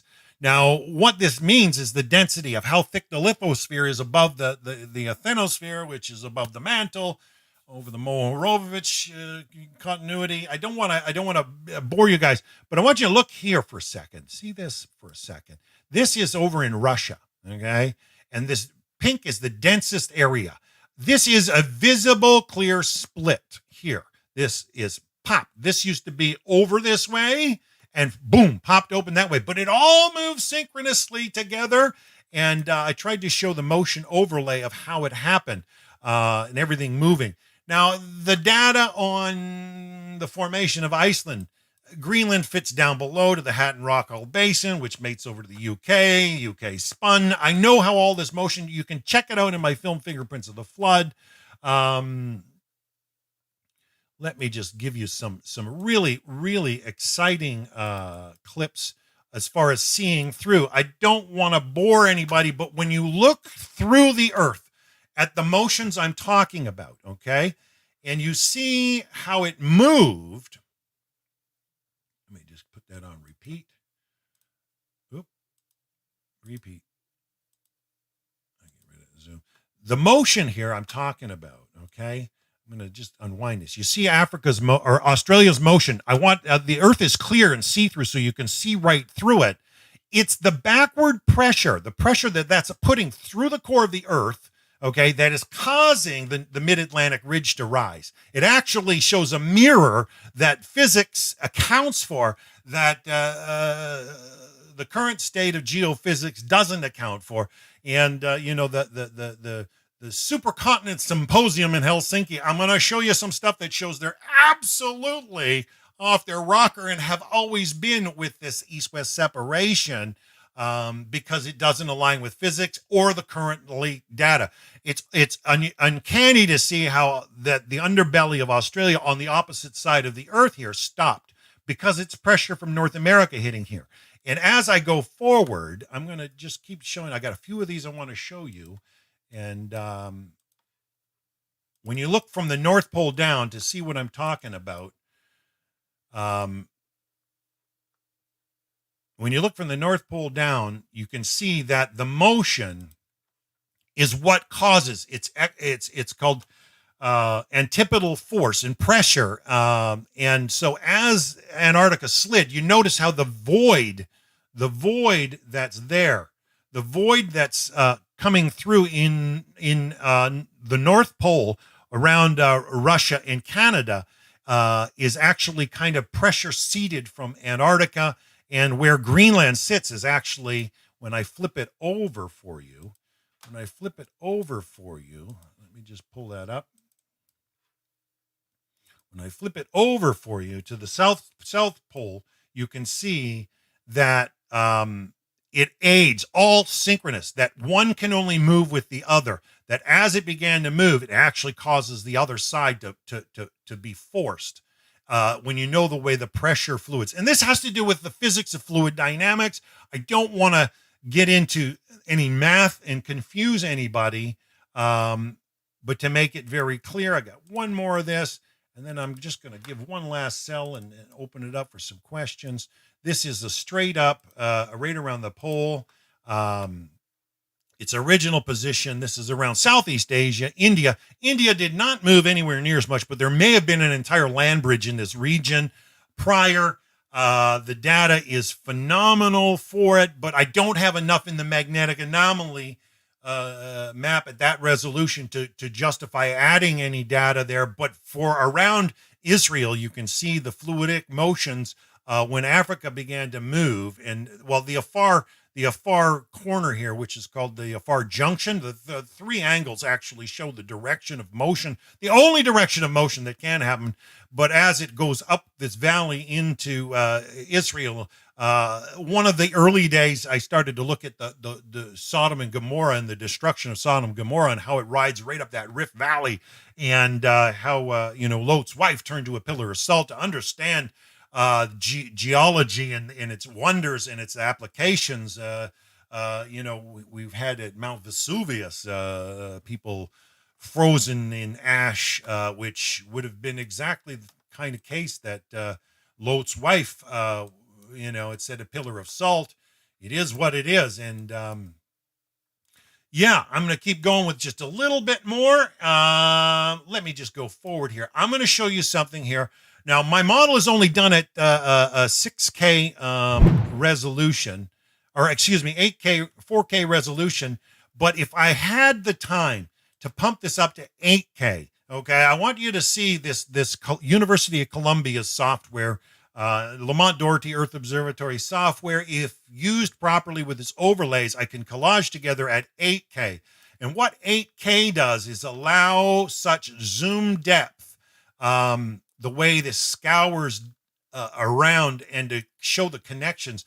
If you look at my film fingerprints of the flood, you'll get some more data. But the way this all exploded, the resolution that's available to take it to 8K, to 16K, to 32K, the world will have to,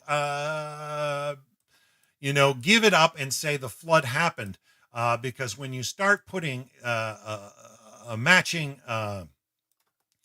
Antarctica over, you can see crystal clear off the coast of South America. This scour mark here is crystal clear at certain depths and resolutions, but where Gunnerus Bank comes out from here, the cradle, you don't get this degree of connection, this little bulge, unless it was in fact the case. As that goes up, plus the way that popped, it literally, this tip, as it happened and exploded, it opened and landed here. It pushed this forward.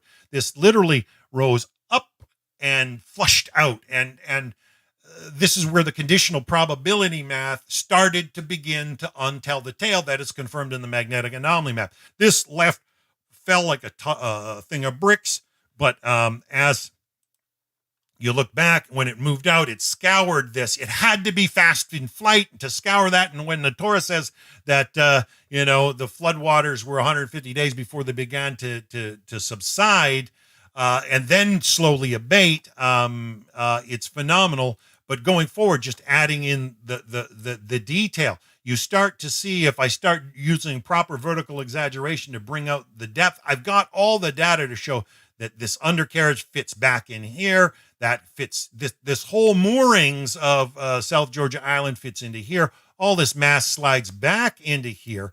And for anybody that might doubt, it's over in this area specifically that becomes very, very, very phenomenal. These motions, when I vertically exaggerate what's currently there, and so it's visual, you can see these break lines.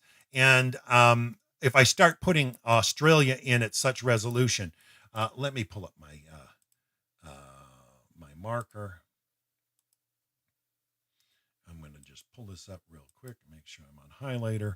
You don't get this connection here. This tip is Antarctica meshing perfectly into that river valley in Australia. You don't get that, folks, without it being actual. And this barrier between here throws it all out. You can see it's opening, and when this exploded open, how that merged and stretched away Tasmania here. Its connection at 8K resolution. If I could get it to 16K resolution, but the sad part, there's no funding for this. There's no research grants. It's this red dot that pinned and held Australia into place for the longest of times. This open pried Tasmania apart, and the marks are there in today's magnetic anomaly map. This fought to hang on. This fought to hang on. But every striation, every formation of Australia shows the bending and twisting and stress. I can connect this to Africa, and I can show every line, every connection. And if I take it further and I start to show it's breaking apart at 8K resolution, you start to see the seaming and the motions underneath and the landfill. But in the back one, I actually showed how this mass that's currently 12,000 kilometers away came from all in this corridor. It's the only place it all formed, So when Hashem developed the earth. Now, I want to show you this as it flew away. Now, you're going to realize I'm talking after it slid over the crest of the earth and flew apart. This is the last contact point for Australia. And right in between Australia to Antarctica. And the motions are undeniable. The fit at this resolution, I can bring it up to where nobody's getting away. No academics getting away from the fact that the Torah is correct on more ways than anybody can ever imagine. Now, I want to open this up for a few questions before Rabbi Kaufman comes, but I also wanted to play this for our guests. It's a term we use because every human being is a descendant of Noah. Every person alive today is a descendant of the 8 people who survived the flood that took place thousands of years ago. That's why they called Noahide was, because we're all descendants of Noah. Yeah, unfortunately, you folks in the Zoom room can't hear it because I can't plug the same plug into YouTube and Facebook and plug it into you audio wise. But you're listening to me from a separate mic, actually. What Rabbi Singer said. Rabbi Levin's a friend of Rabbi Singer's, and the point is, Rabbi Singer says we're all Noahides. Everybody today that exists is descended from the 8 people that survived on the ark. And to hear it from somebody like Rabbi Singer, for him to say everyone that's alive today, his position is visibly, is the traditional Hebrew people, that it was a complete global flood. Now, I may differ with some rabbis in the sense that I believe in an old earth, but I know it's a complete global flood. I can back it up. I can validate it. I got so much data, I can't even begin to show you how much I have. And, one last time, I'll let you look at this, but this flood model, I got data that when I watch, I'm telling you, I get to the point where I'm in tears because that people had to live and die through this. And if it wasn't for Hashem talking to somebody, it's an extinction class event. Nobody's getting away from it. If the data is brought forward for what it truly is, and Torah is viewed for its correctness, I think I can validate it earlier from a longer standpoint up to that point and show scientifically how it can't be anything else but the flood definitively happened 100%.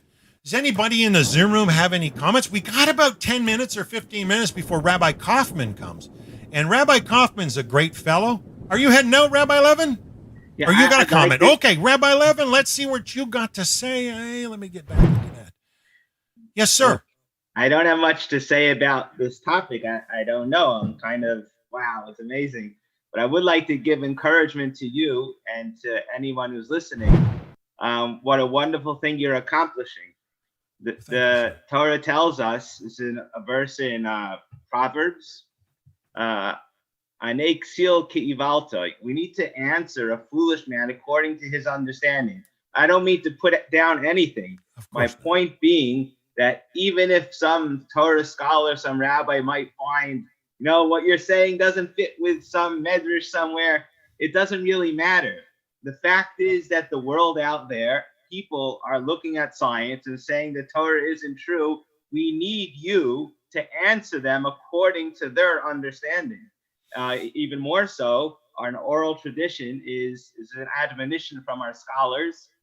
Da mashetoshiv lapi kairos. We must know how to answer, how to refute the heretic. And when a heretic comes to me with all kinds of proof from science, I don't really know what to answer him. So what you're accomplishing here is very important, and everyone should support you. It's irrelevant if a Torah scholar, I think something you're saying might be against my tradition. That's not the point.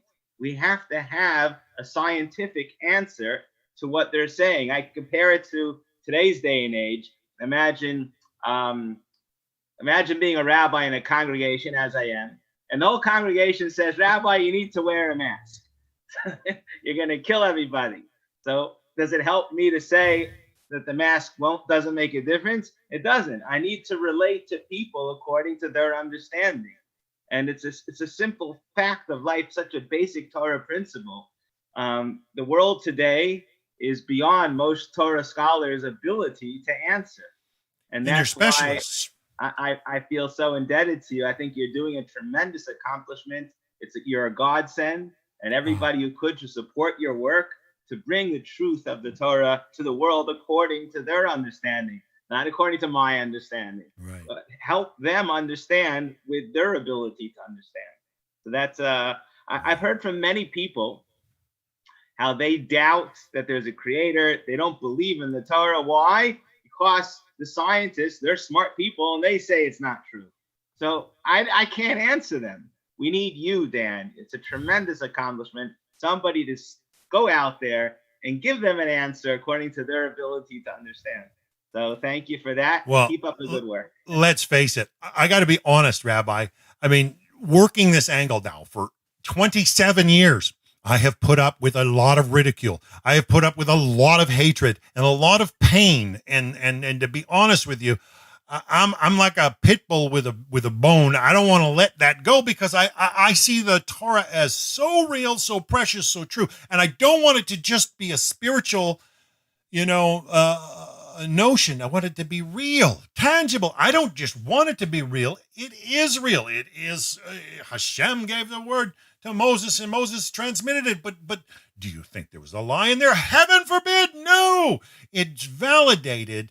And I have been on this ball for a long time, even before, always postulated. And, watching the rabbis over these last couple of decades, I was swayed by the beauty, the true beauty of the intellectual virtue and the ethics. But they're specialists, listening to how classes are held and how rabbis go through their training. They're specialists designed to be a kingdom of priests, as the Torah tells them to be. And you wouldn't believe what else that doesn't encompass. It doesn't, some of them become doctors, some of them become lawyers, some of them become, accountants. But how many of them are geologists? Rabbi Levin and I have talked about Dr. Gerald Schroeder. Everybody respects him as a physicist. He doesn't have the problems of people saying, Genesis and the Big Bang. But the point being is that there are specifics. And geology is not a field that the rabbis have targeted, but they are masters of weights and measures. They are masters of intellectual virtue, folks. And all I'm saying is I can show you my data from the last 27 years, which has only mounted in the last 15. And, I got one other slide here just to show you. This little excerpt is from the China Geologic Survey. I've posted this out there on social media before. What this is what currently exists under Antarctica. And it's a 350 kilometer deep crevasse that has been excavated. And it exactly shows the direction I am talking about in my model, that it's spewed out from this one area. You guys can't see my cursor. The Zoom room's got a bit of shortfall that I can show on YouTube, but not vice versa. But let me just add this on top. the direction and the bulge in the mass that's 100 kilometers under the surface of the Earth shows exactly what I'm talking about. And the data today is showing more and more and more under the Earth the causes that created everything. And this evacuation of Antarctica into the Scotia Plate, creating and forming the Scotia Plate, had to result in a flush with Australia, which broke away between Africa and South America. And it had to be, it's a one-time event. And I believe, Rabbi, there was a Psalms that said, that, or maybe even Isaiah that also said that Hashem has set a boundary, that it'll never be breached again. He'll never again flush or flood the earth. But there's also a boundary set. Oh yeah, there is a verse like that. I think it's in Psalms 104. Right. Right. You made So this boundary, you can't go past that. yes, and the configuration today, this has been a bit of my driver, the configuration today can never repeat itself in a global flood fashion. It cannot happen. As the continents move, the basic waters sloshed over the globe over and over and over. The boat would have circled its area in around the region of where it landed in the mountains of Ararat, is what it says. It's up around between Azerbaijan and Turkey, the mountains of Ararat in that area. Believe it or not, there's still a place up there. I've done so much archaeological review online with this stuff. There's a place in there called Nakhjavan in northern Azerbaijan, which Nakhjavan in their original tongue means the place of first descent and the hill of first descent. But more than that, I've had the joy of speaking with some B'nai Noach and trying to even track roots and to understand how we all come from the eight, as Rabbi Tovia Singer says. And well, I still got about 6 minutes. Anybody else got any questions? I got about 6 minutes. I'm waiting for Rabbi Kaufman to arrive, and I know he's going to want to share, and we're going to have to shut it down shortly after him to be ready for Rabbi Goldberg's next class. But has anybody got a question on the Zoom room? What about the two waters that go opposite each other? What is that about? I'm trying to understand. What do you mean by the two waters? In the north, there is a water mass that goes one side connected to the other side. They go opposite each other. What is that about?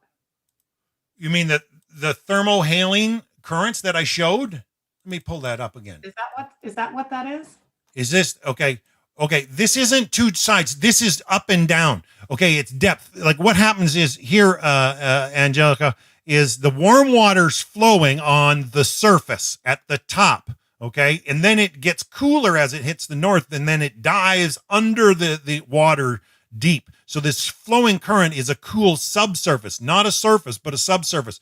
So you're talking surface level and then way underneath, but it's flushed. And I am convinced, based on the direction of the flood, the subsurface flush is right in this area here where Antarctica would have flushed from, and it would have caused that deep a circular motion. And the waters have nowhere else to go except over the earth, flooding the earth. And then when they began to recede, they end up still. The thermohaline currents today still are in flow, but you'll have all these environmentalists tell you that the thermohaline currents are definitively slowing down. They got no reason for it. They'll try to blame it on global warming and meltwaters from the poles, but they are what started it. If the configuration, not if, since the configuration shows there was a global flood, and it was, like I mentioned, it was the flood itself that actually kickstarted those thermohaline currents. They would have been most violent when they initiated, causing the ocean water to slosh over and over and over the earth. Anybody else got a question? Thanks for the question, Angelica. Angelica's a friend of mine from the lower mainland of British Columbia, and around Vancouver. I'm in about 400 kilometers away from her, but it's always a joy. Anybody else? I've got one for the rabbis. Any of the rabbis, it doesn't matter. I think we still have Rabbi Goldberg is back, and we also have, I think we still have Rabbi Levin still here. I'm here. Ah, Okay. beautiful. What's your Okay, question, so Lee? Rabbi Poston earlier mentioned the 40 days and 40 nights with the rain, and he said this was connected to the major sin of the flood. There are women present, so I won't go into that. But it does remind me that the 40 days is connected to a human embryo. Like, it doesn't become life until this 40-day period. And all these things are connected by the fact that we know that there was no sexual contact at all on the ark during that year of time. But this 40-day and 40-night period also reminds me of Noah and Moses, because obviously both Noah and Moses went through this 40-day and 40-night period. Both brought eternal covenants to the world, and both hung out on a teva, on an ark for a period of time, floating on the water. So the significance of this 40 and 40 and 40, I guess, if you guys have anything more on that or anything else connecting Noah and Moses, I'd love to hear it. Okay. Very interesting question. The depth of understanding 40 is to understand what a human being is. We are in God's image. So as we know, God revealed of himself 10 different revelations, the 10 commandments, the 10 plagues, the 10 statements in creation. And those are the 10 sfirot, they're called.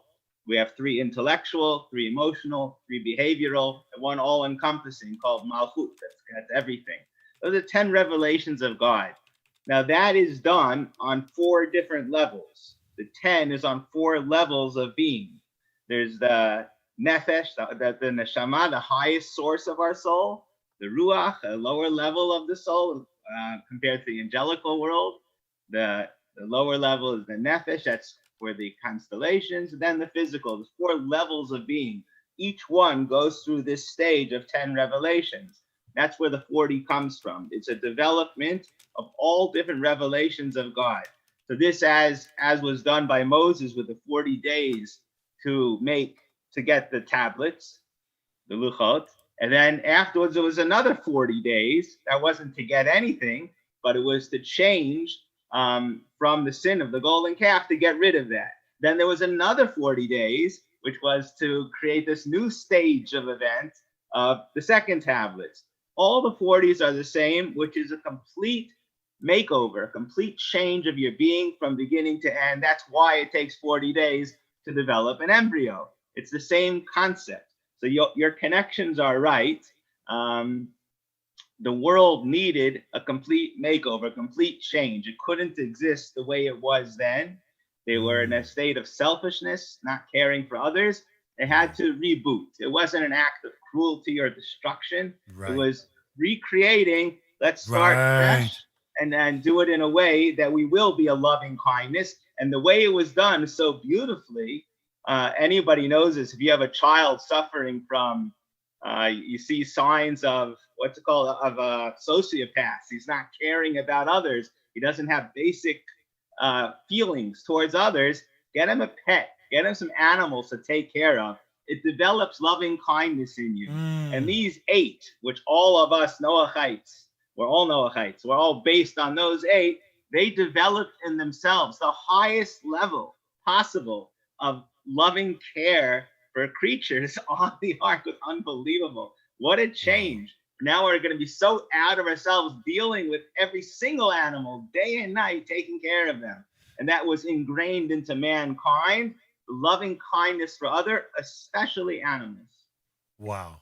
Wow. Thank you so much for sharing that, Rabbi Levin. I hope that answers your question, Lee. That's Lee Patton. He's from Southern Ontario and attends with Rabbi Skobach his monthly Noahide. I got to get over there to Toronto and attend one of those meetings with those guys.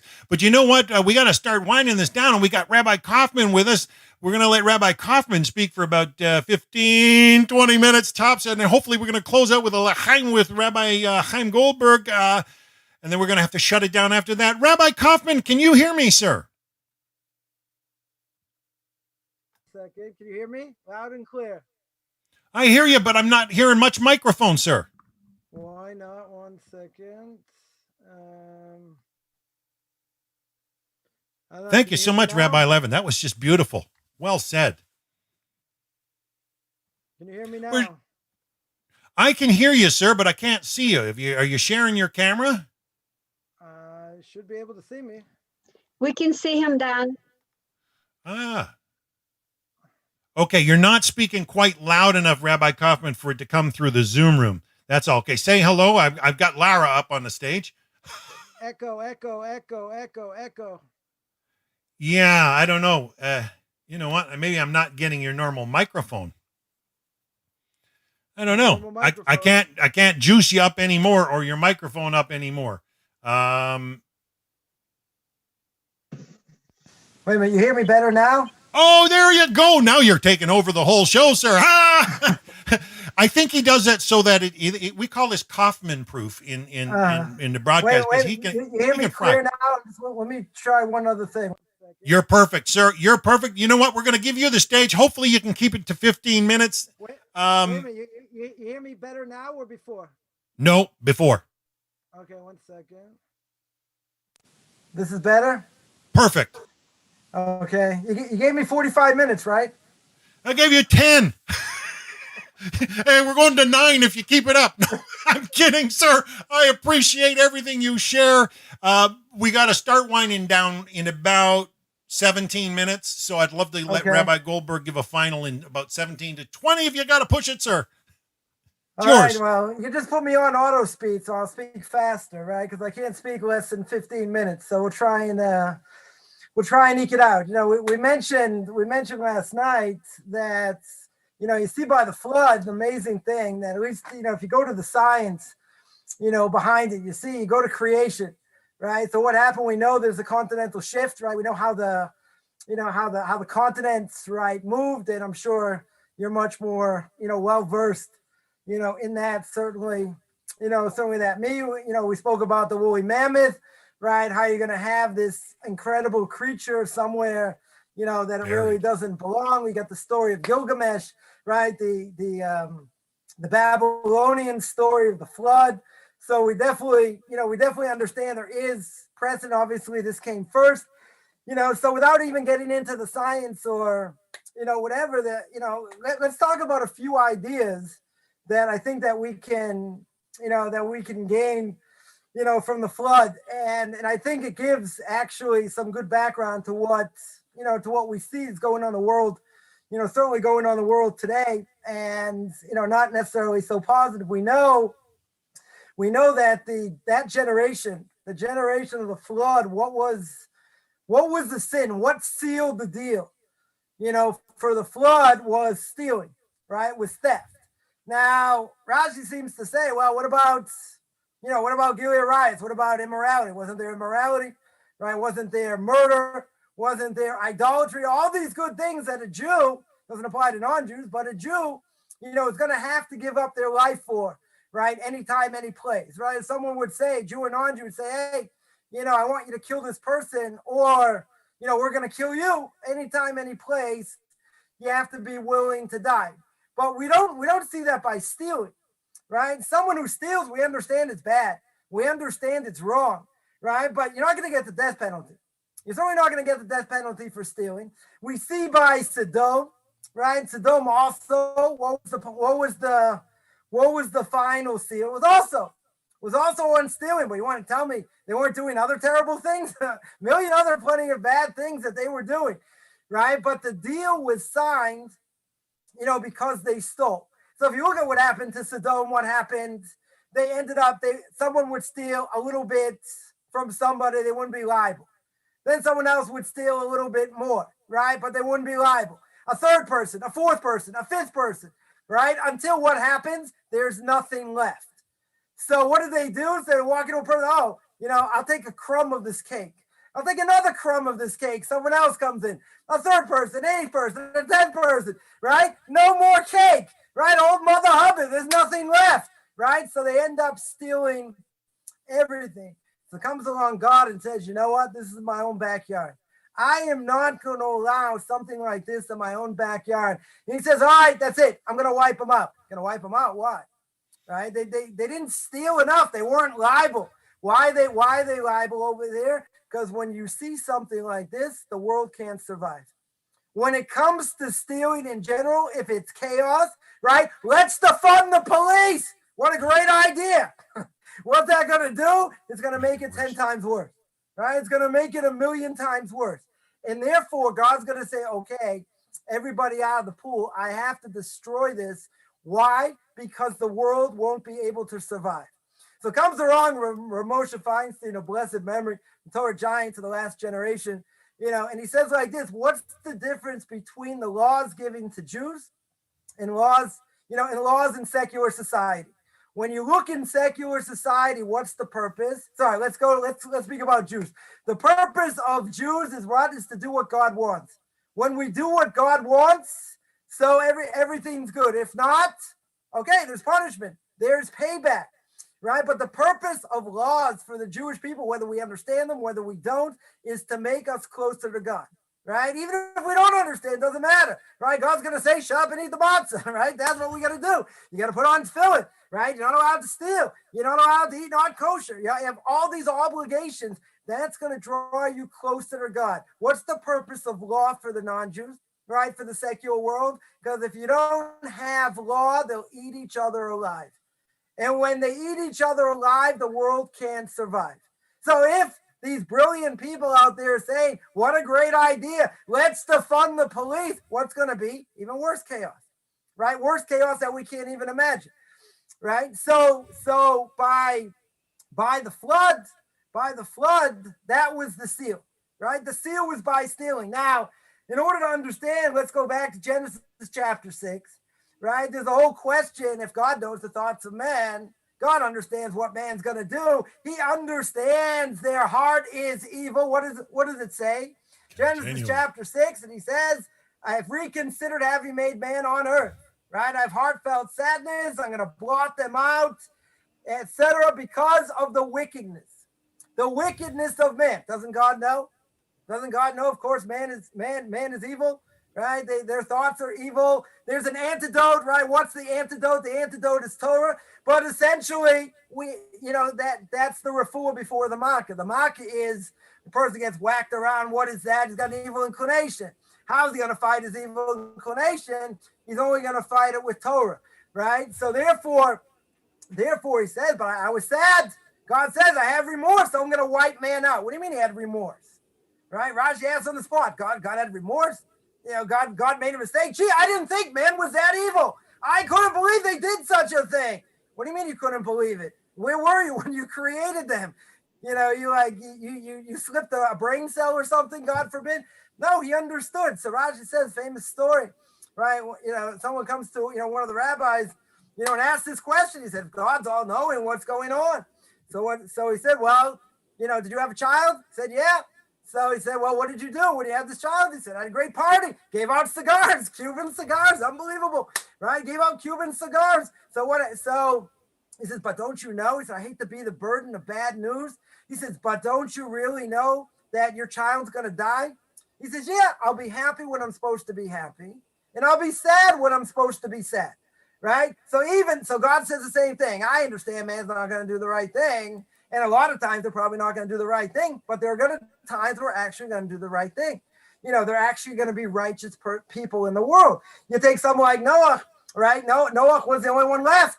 He's the only one that survived, him and his family, right? His family survived through his merit. Now imagine if Noah was hired by an outreach organization, right? The Zohar says the flood is called the flood of Noah. What do you mean the flood of Noah? Right? Like he's the only one that survived. Right. So wouldn't it have been better, even if it was in Abraham's generation, wouldn't it have been as great? Right. That's one way of looking at it. We're saying he wouldn't have been as great, but what's going on? He's trying to save the world. What does he do? He builds an ark. Now he's building an ark, Rashi says, for 120 years. Now, if he's involved in outreach, how many people did he bring with him? Nobody. They say, hey, Noah, what are you doing? He goes, I'm building an ark. They look up.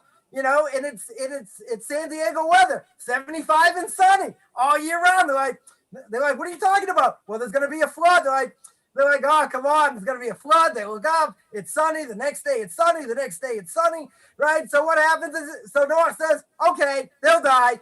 Good luck. How long can you tread water for? Right? He didn't bring anybody back. right? So we know he wasn't as great as Avram. Why? Because God puts him in the ark with all the animals, and he has to feed all the animals. He has to learn what chesed is, right? And therefore, when he's a little bit late with the lion, whap, he gets slapped around a little bit. Walks now with a limp. He's not going to be late again, right? But he's held accountable. Now the question is, why is he held accountable? He's the one that survived. What could he do? Nobody wanted to listen, right? If he would have been part of an outreach organization, would have been fired after a couple of weeks. What? You didn't bring anybody back? Look what Abraham did. Look what his wife did. You didn't bring anybody you can think of besides your own family. So what do we learn out from all this? Yeah, he's responsible.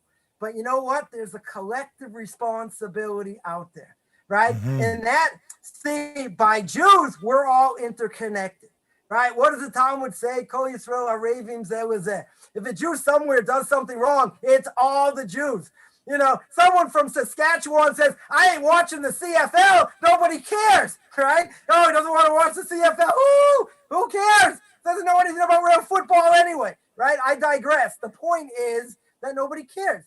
You know, if an Italian does something wrong, we're going to burn down the flag. We're going to burn down all Italians. Of course not. We're all responsible. So what's the point over here? So Noah should have been responsible. He should have felt the responsibility for the world, right? He's telling the world, okay, this is what's going to be. Oh, you know, where's the responsibility? You know, where is what we call achrayus, is the responsibility that he has for his fellow man? He's like, okay, what can I do? You know, I'm building an ark. I told them there's going to be a flood. They don't believe me. What can I do? Right? In the end, it's going to be game over for them and we'll survive. Right? But the attitude should have been more like Abraham.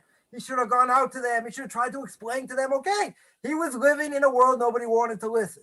He's living in a world that is saying, you know what? We're giants. And if water comes up, we're going to stick our pinky inside and no water's going to come up. So what does God say? Yeah, you think so? I'm going to make it boil into 150 billion degrees.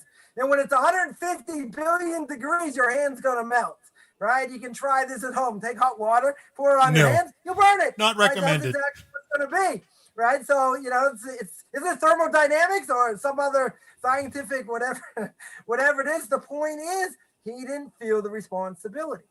He wasn't as great as Abraham. Abraham went out, he convinced the world, right? You know, at a relatively young age, and everyone had their pocket God. It's like, here's Bob. Don't we hope without him? They say, come on. You know, has God ever spoken to you? No. You know, has he ever shown you anything? No. But I know we exist by the law of design, looking at the world. So why couldn't Noah do that? Why couldn't he go out to the world and do that? So they show he wasn't as great, right? You know, he didn't feel the pain. And if he didn't feel the pain, says the Zohar, is as if he caused it. What do you mean he caused it?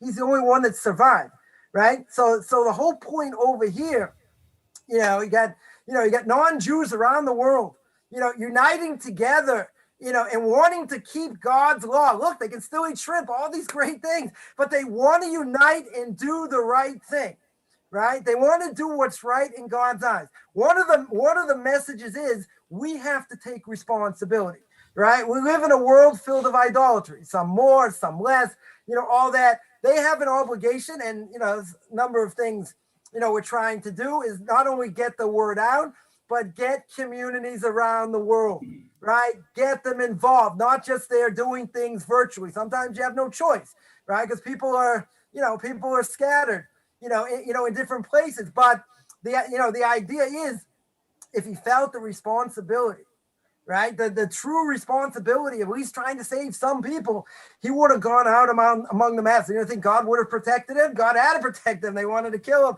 It's like, oh, you think you're going to build this ark and there's going to be a flood? Well, we're going to show you, right? We're going to show you, and we're going to do this, and we're going to do that. So, okay, like the big bad wolf. We'll huff and we'll puff, right? And God's going to say, yeah, go ahead, right? Go ahead. Let's see what you're going to do, right? So in the end, he's held responsible, right, to a certain extent, because he should have been out there, right? He should have been speaking to the masses, right? That's what Abraham did. He'll say, oh, maybe he wasn't a great speaker. It could have been any number of reasons, but in the end, the only people he was able to save, right? With with his wife and his kids. No one else, got saved besides the animals that came in. So one of the things that we have to do, and I've certainly felt it in my own life, in other ways, and whatever people are going to say, and whatever they're going to do, we have to be the shining light, right? That's what the Jewish people are. It doesn't mean we're better, by any stretch. If we keep Torah, okay, that's our obligation, right? But the idea in the end is that if we do what we're supposed to do, right? The joke, or I shouldn't say joke, but the idea is, if Jews in Israel are keeping Shabbat, that's going to stop someone else in France from desecrating, right? So obviously we have a responsibility, but imagine, some people would say, imagine if there were so many more Noahides out there, right? And they were keeping what they were supposed to keep. So someone wanted to claim that'll get rid of all anti-Semitism. Well, there's a problem with that because, Esav hates Yaakov. We're going to read it this week.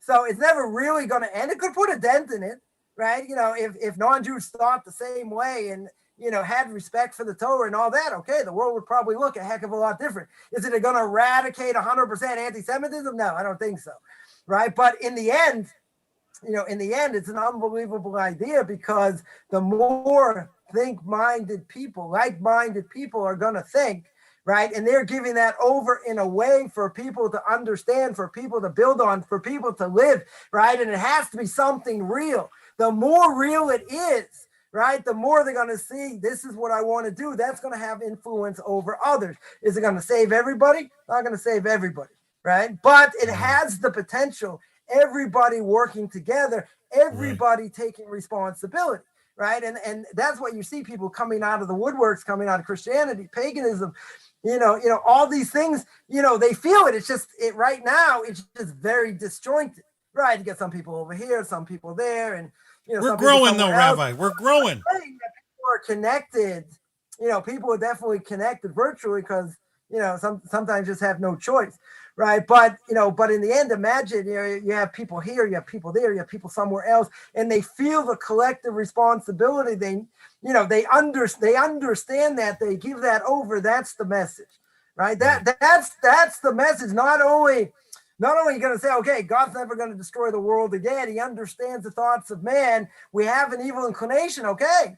We have to work with it. God has to work with us. We have to work with him. In the end, there's a difference of opinion between the house of Hill, the house of Shammai, right? For 2.5 years, whether it's a good thing or not, man was created, right? In the end, they decided it was a bad thing, but okay. Nonetheless, man's created. We have to work on our actions, right? We have to look at our actions. We have to be the best people we can be, right? But, being the best we can be means that I take the Torah to heart, right? Even if I make a mistake today, or I made a mistake the next day, Rabbi. And I made a mistake the next day. In the end, as my Rebbe says, if you live in the past, you don't have a future, right? So the idea is taking collective responsibility. That's what we can learn from this. Well, thank you so much. You can't go wrong with collective responsibility. I hope we've all learned a lot today. I hope we've learned an appreciation for the virtue that's coming out of Israel. I want to thank Rabbi Kaufman for sharing with us. I always enjoy learning things with Rabbi Kaufman, but we got to wind this down because Rabbi Goldberg's gonna give us a final closing here, and then we've got our Genesis class coming up in about half an hour. And Rabbi Goldberg's telling me we got a special guest, Rabbi Cherokee. The founder of the Noahide World Center is going to pop into his Genesis class for those of you that are going to be in attendance. So I got to wind this down in order to be able to set up for him. Rabbi Kaufman, thank you so much. I'm so enjoying Pirkei Avos with you, sir. You're a ball of energy. It's always a joy to be with you. Rabbi Goldberg, have you got anything you want to say before we close it down so we can get ready for our new class? The only thing is that we need to celebrate. So for coming to Adin Rak, please come with something to drink because we're going to pick up a lechaim for that. Mazel tov. Yes.